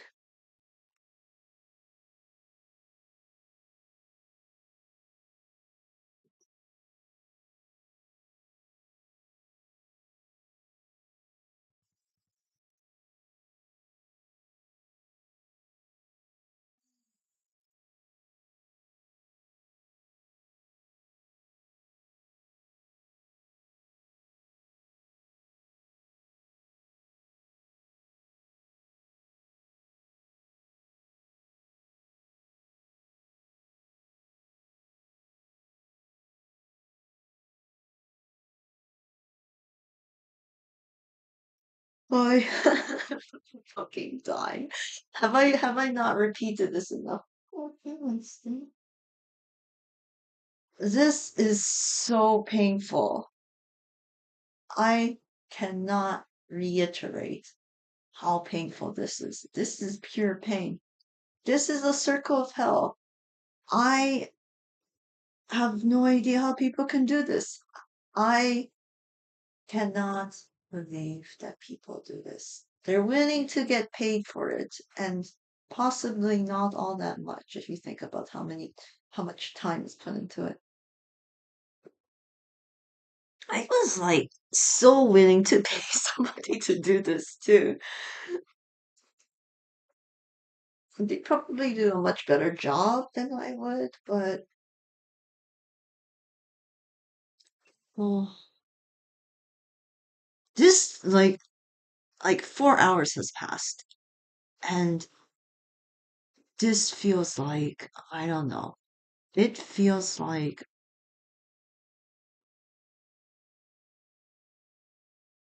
I was gonna say decades, but that's too much of an exaggeration.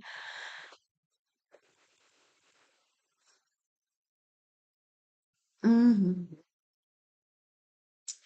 Okie dokie. Let's fit this guy in. Let's fill this guy. Okay. I need to see this. This. Stablest hands in the West.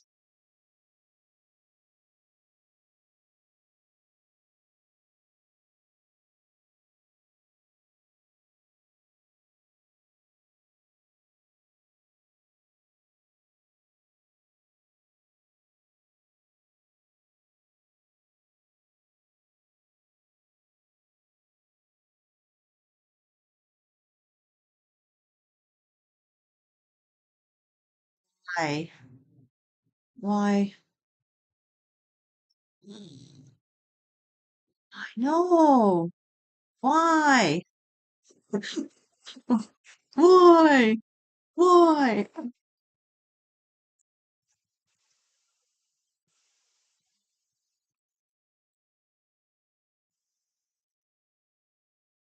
Man, when The Dark Knight came out, and everybody was making fun of Batman. Those were such good times. Everything has gotten bad. After after making fun of Batman, everything has gotten bad.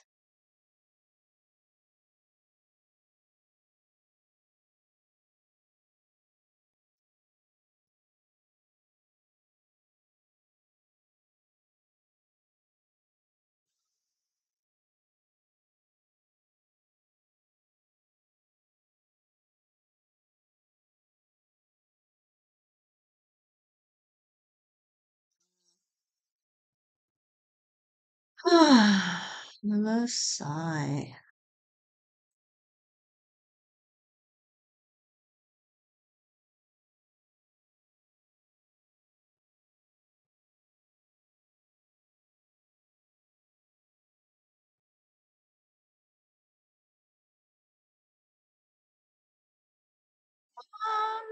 Okay, no, it's okay. I'm not complaining here. This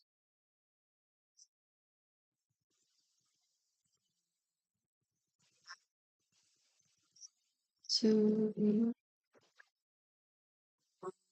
Oh, so this is C1. Mm, so I think I'm gonna stop when all of the hair's done. Am I being a little too ambitious?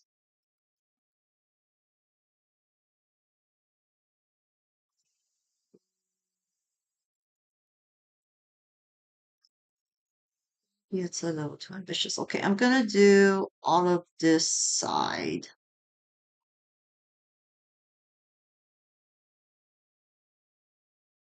That's not too ambitious, right? Oh, let me let me just rest my old bones for a bit, though.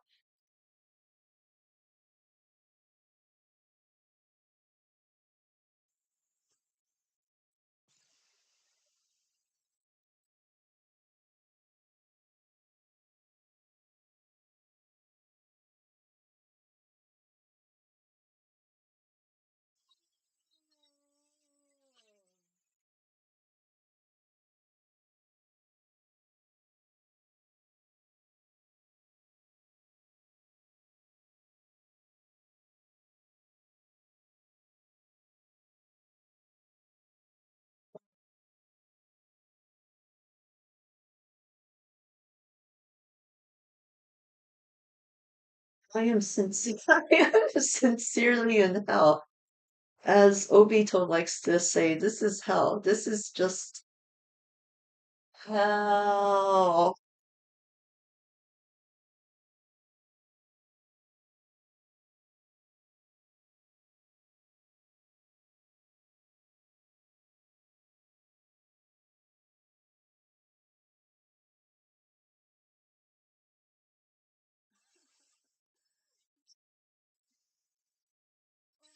Hey, somebody's here.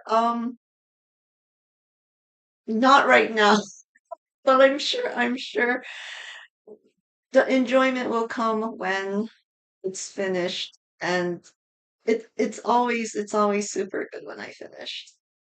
Oh,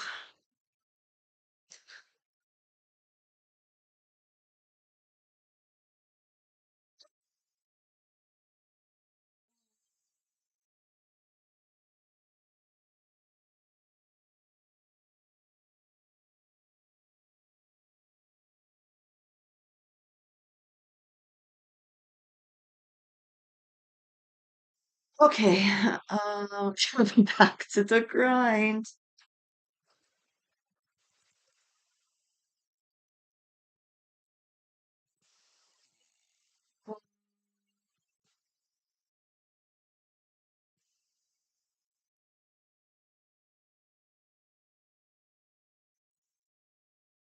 Oh, thank you. Uh, I'm like being very dramatic, but it's because it's late.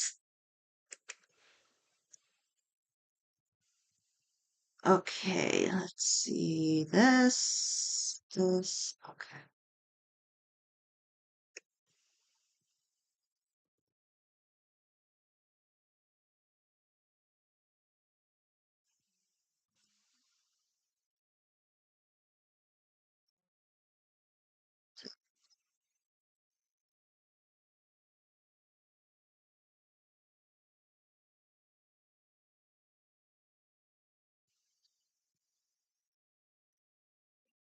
Oops.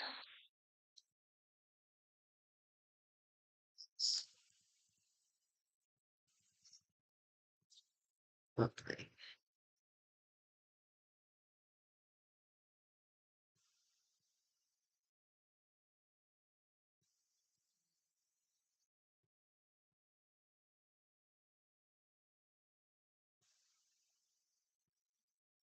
This and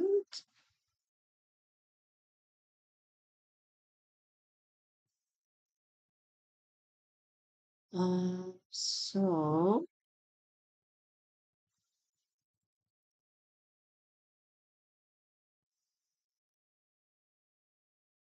okay. We just do. Should I split it into two? I guess I should. I will be ambitious, even though it's my first time doing this. Uh, s-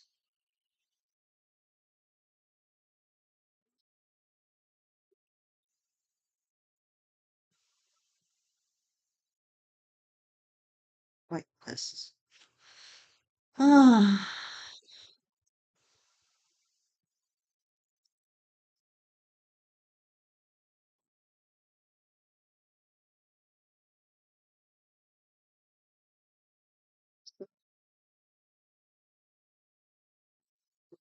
losing.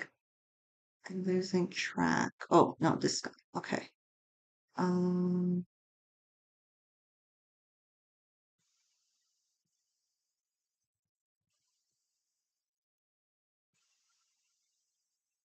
or is should I? If I split it up, that's the problem. You have no idea how it's gonna look.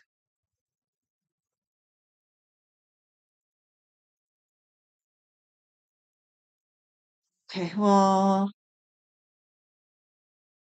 hmm, if I,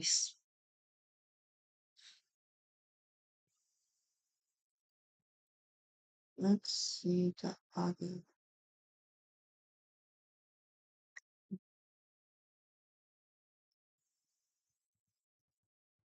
Hmm,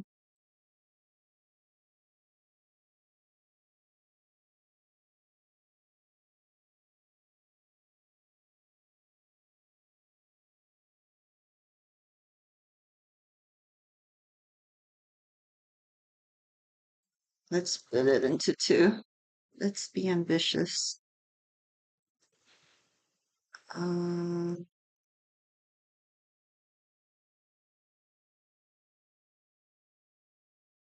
so this is,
so this should be, this will be on top of it. Hmm, Okay, let's clean up this shape a little more then. Uh,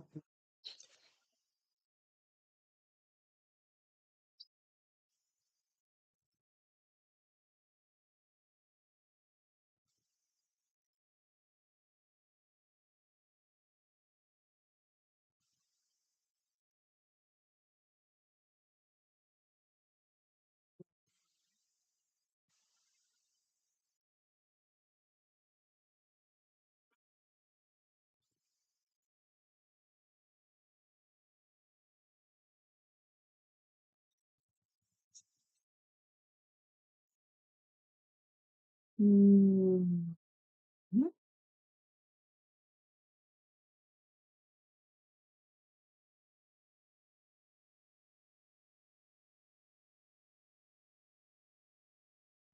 Hmm. Hmm.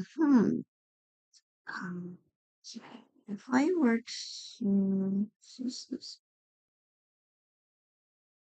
maybe. Hmm.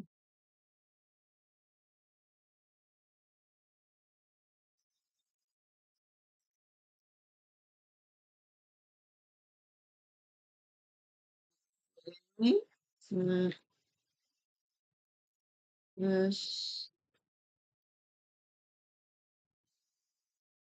I do. Oops. This. Just. Mm,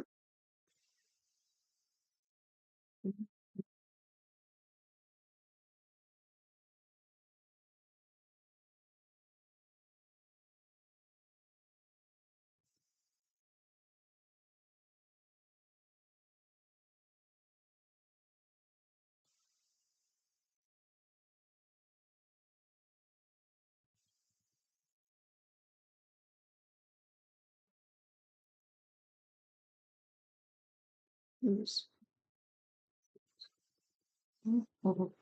Okay.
Don't I don't know how to layer this.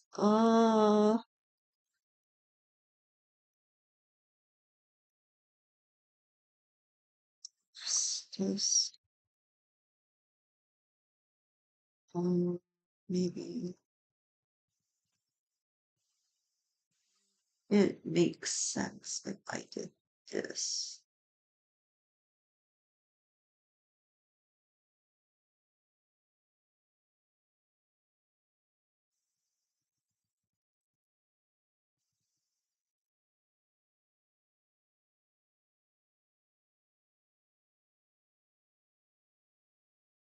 Mm,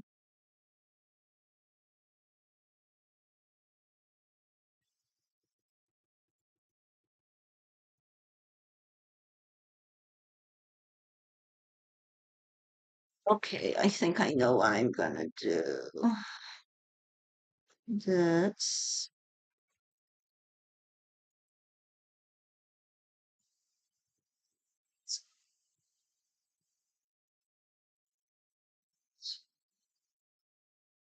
strand. Like this.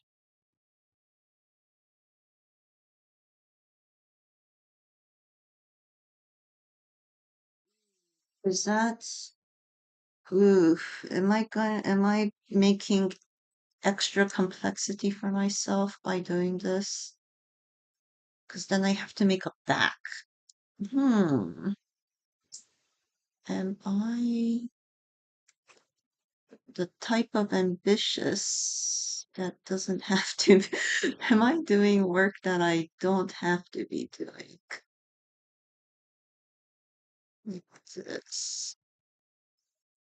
Hmm,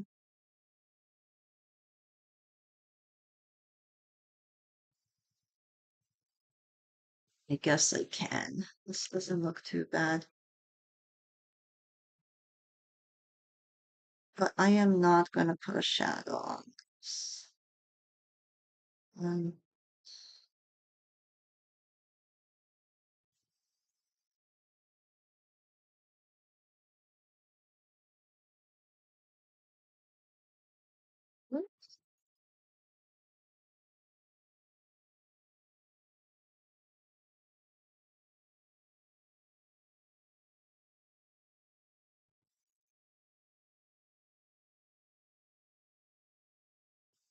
okay.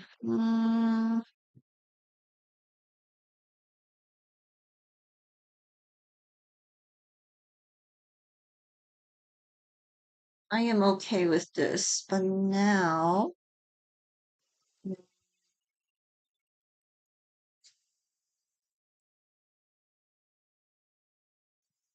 they probably match it to the next side. Okay.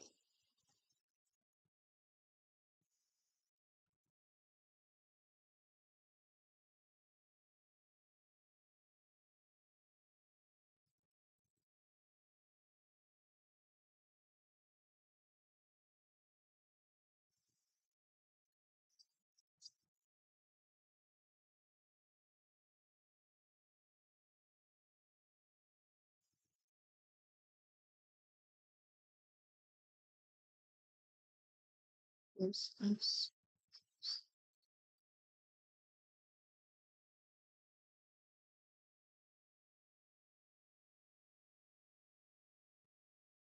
Ah, this is fine.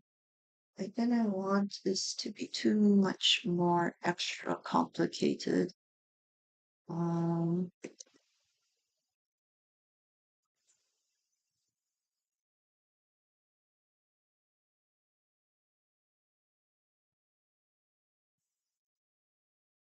s- okay. Hmm. I don't like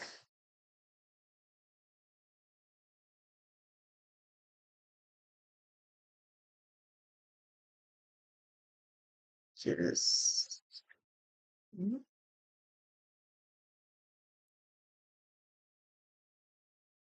oops.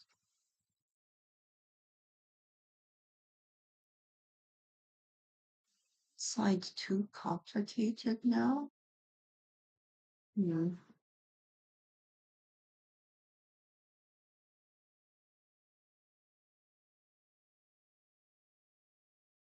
Okay, let's see if it's balanced with the face. Um, should I do this on a group?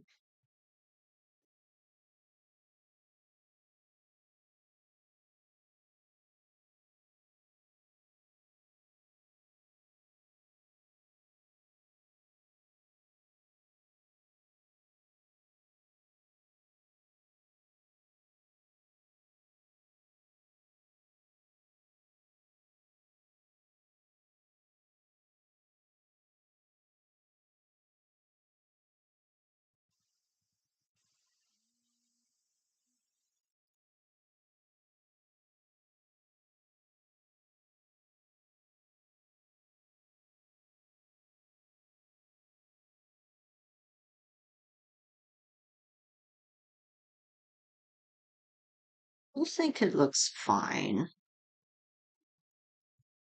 Yeah, that's okay. So I added an extra strand, which is fine. Why am I making this so complicated for myself? Hmm.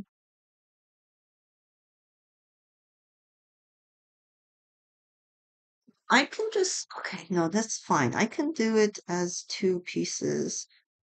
I'm not gonna be suspicious.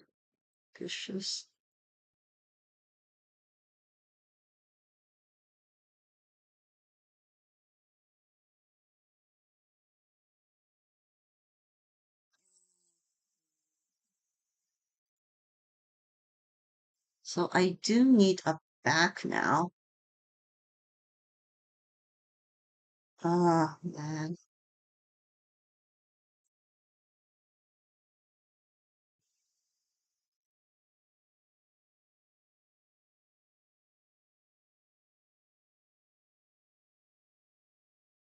So let me do the back.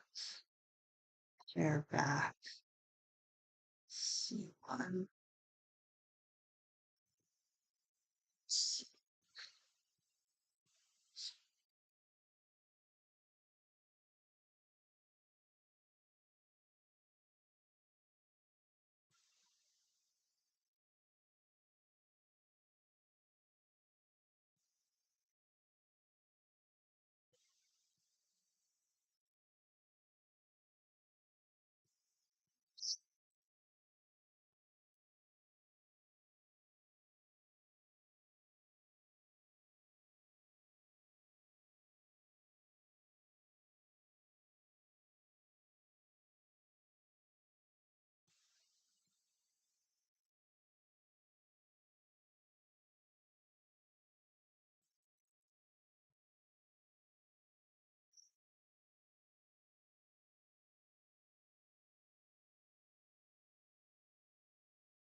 Nice. And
don't like this shape.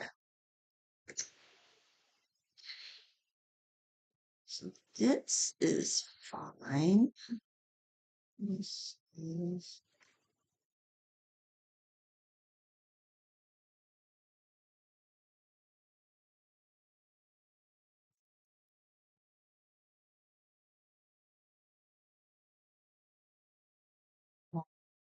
this.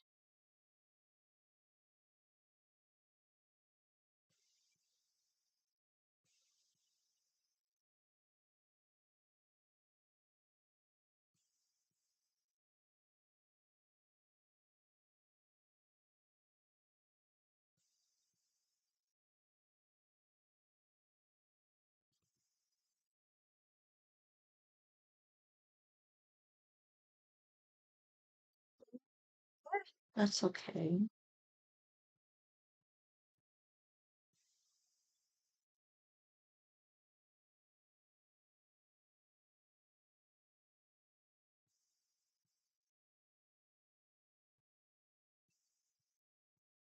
Okay.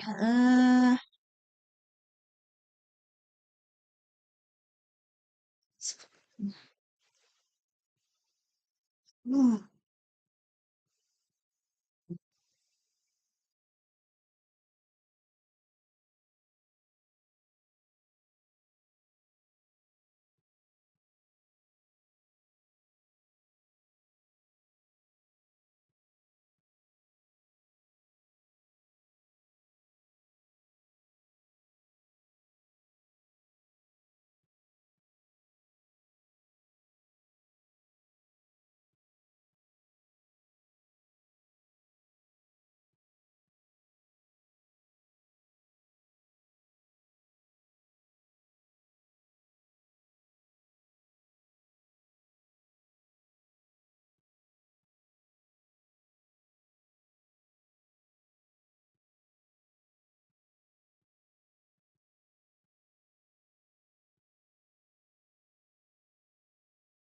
Okay.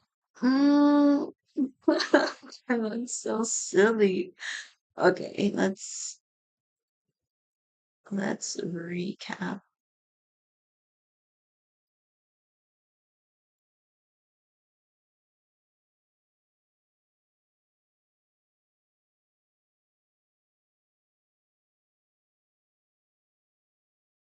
Okay.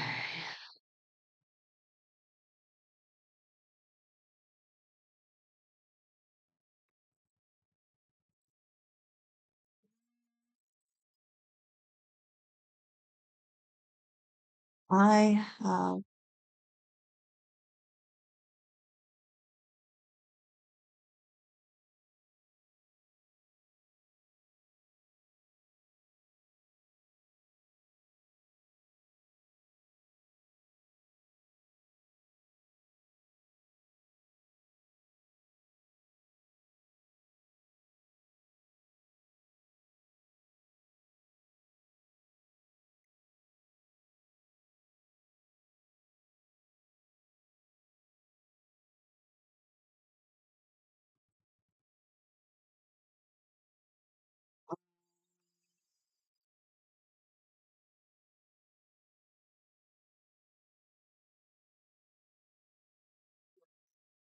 rid of the back hair, and let's work on this guy. No, no. That, oh, see, this one. Mm, mhm.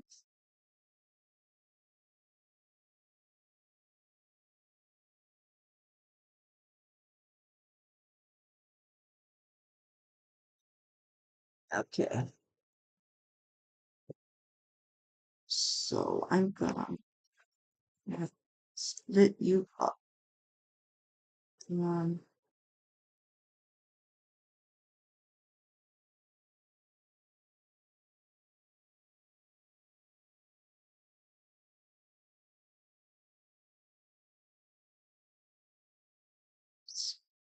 okay.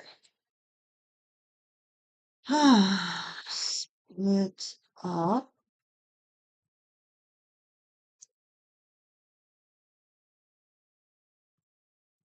Just ah, mhm.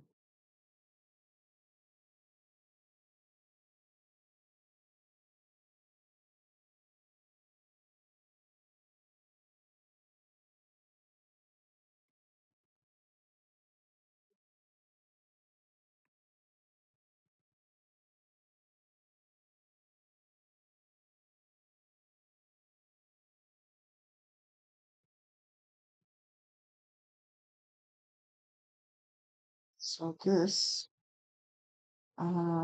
splits.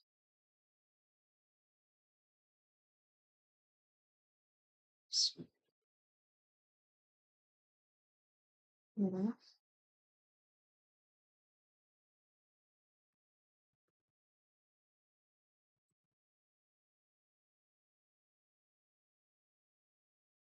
Yes.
Um, I think I'm getting close to being done for today.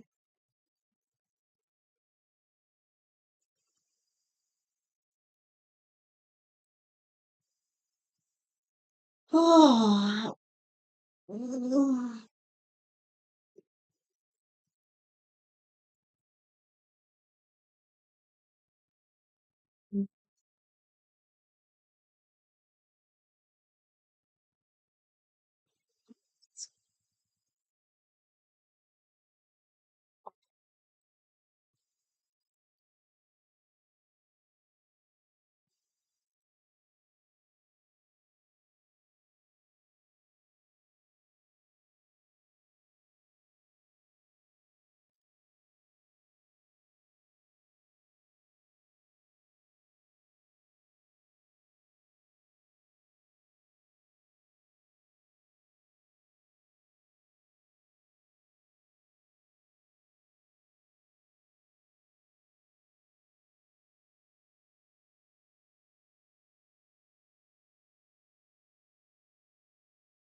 Where is the thing? Oh, there you are. Huh? Oh, wait, erase.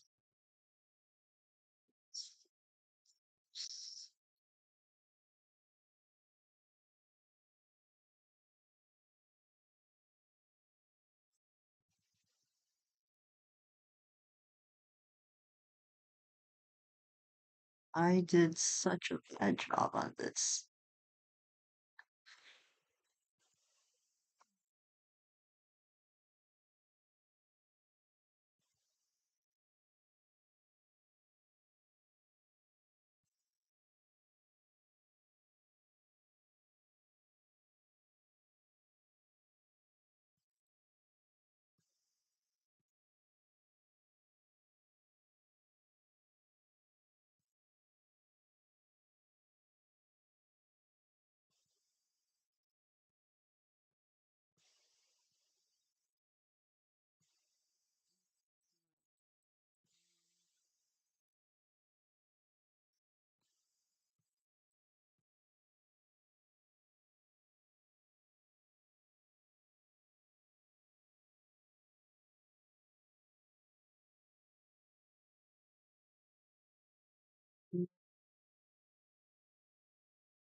Just maybe the paint buckets.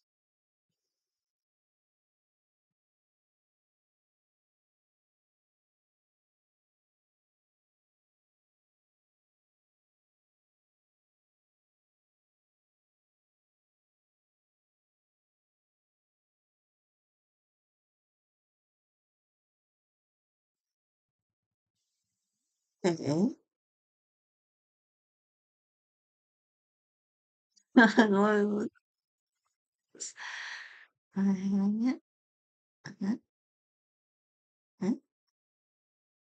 Hmm. This should be at the bottom. This, so this, yeah, this, yeah.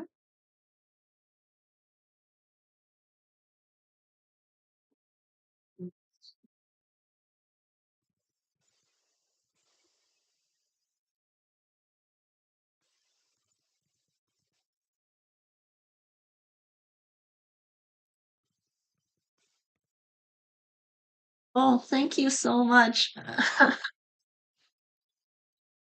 I'm really sorry you're, I hope you're not just sitting there listening to this person complaining.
what's causing these jaggies? So it's like there's no anti-aliasing on this.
Yeah, I guess that it's tedious, but the more tedious it is, it's like the more benefit you get from it, I suppose. So, um, it's like trade-offs, right?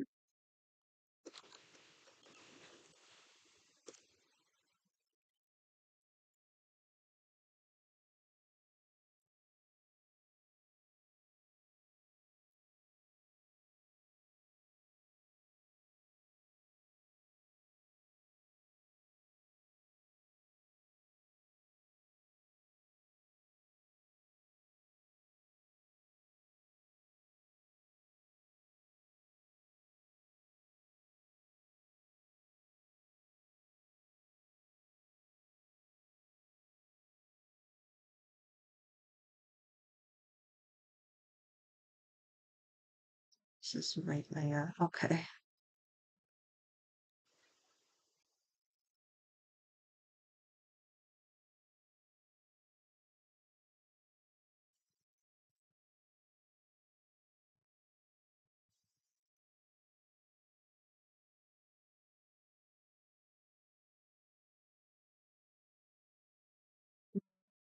Okay. Oh, one more, and then I do the back. Oh, so that has to be another layer too, though, that it's okay.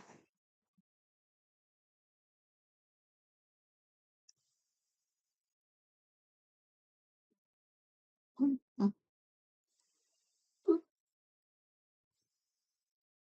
Oops. Uh, oops. Okay, why are you so large?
Yeah.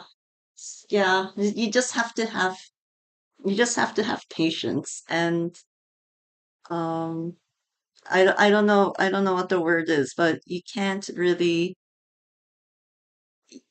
can't get too tripped up by the fact that you're not getting the result fast enough.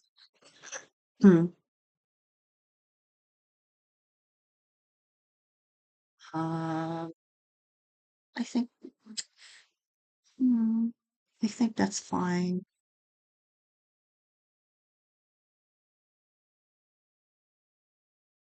So, wait. This is, wait. Okay, you go here. Where's the back? Okay, here.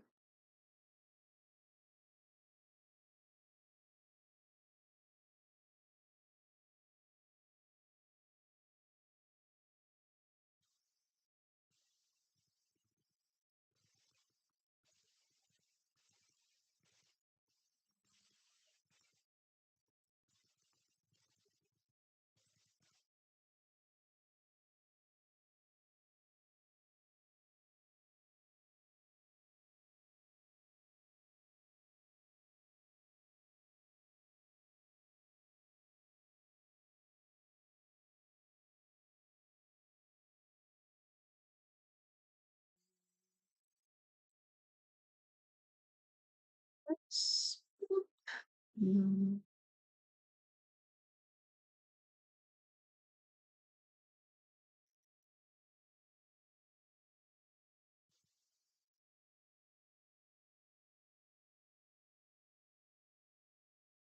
Okay, is this all done? Boop, boop. No, wait, I didn't do the last one's not done, is it? Okay.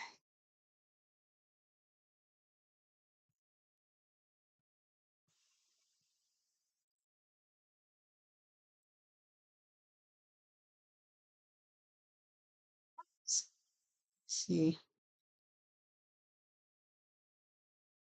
With this one.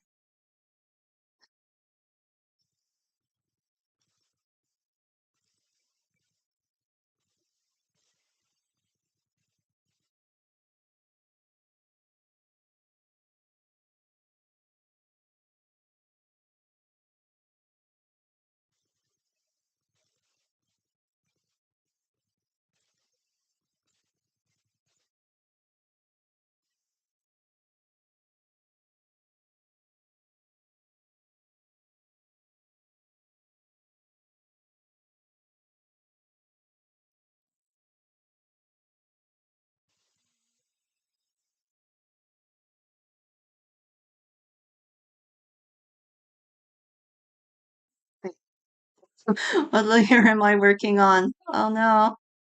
Okay, this guy. Uh,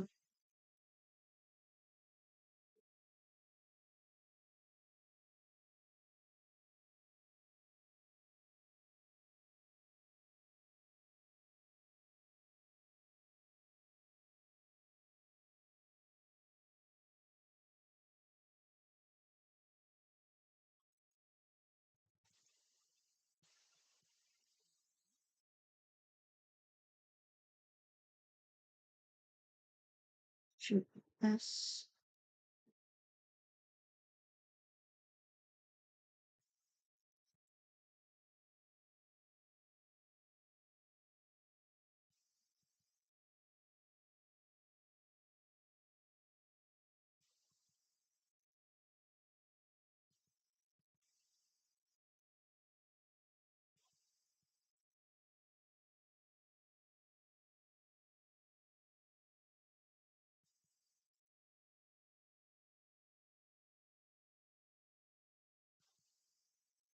Okay, I think I am done for tonight. So, let's see.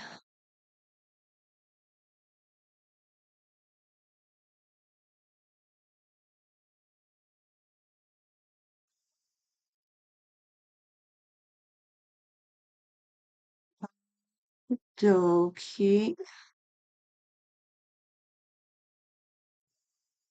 And where's the header? There you go.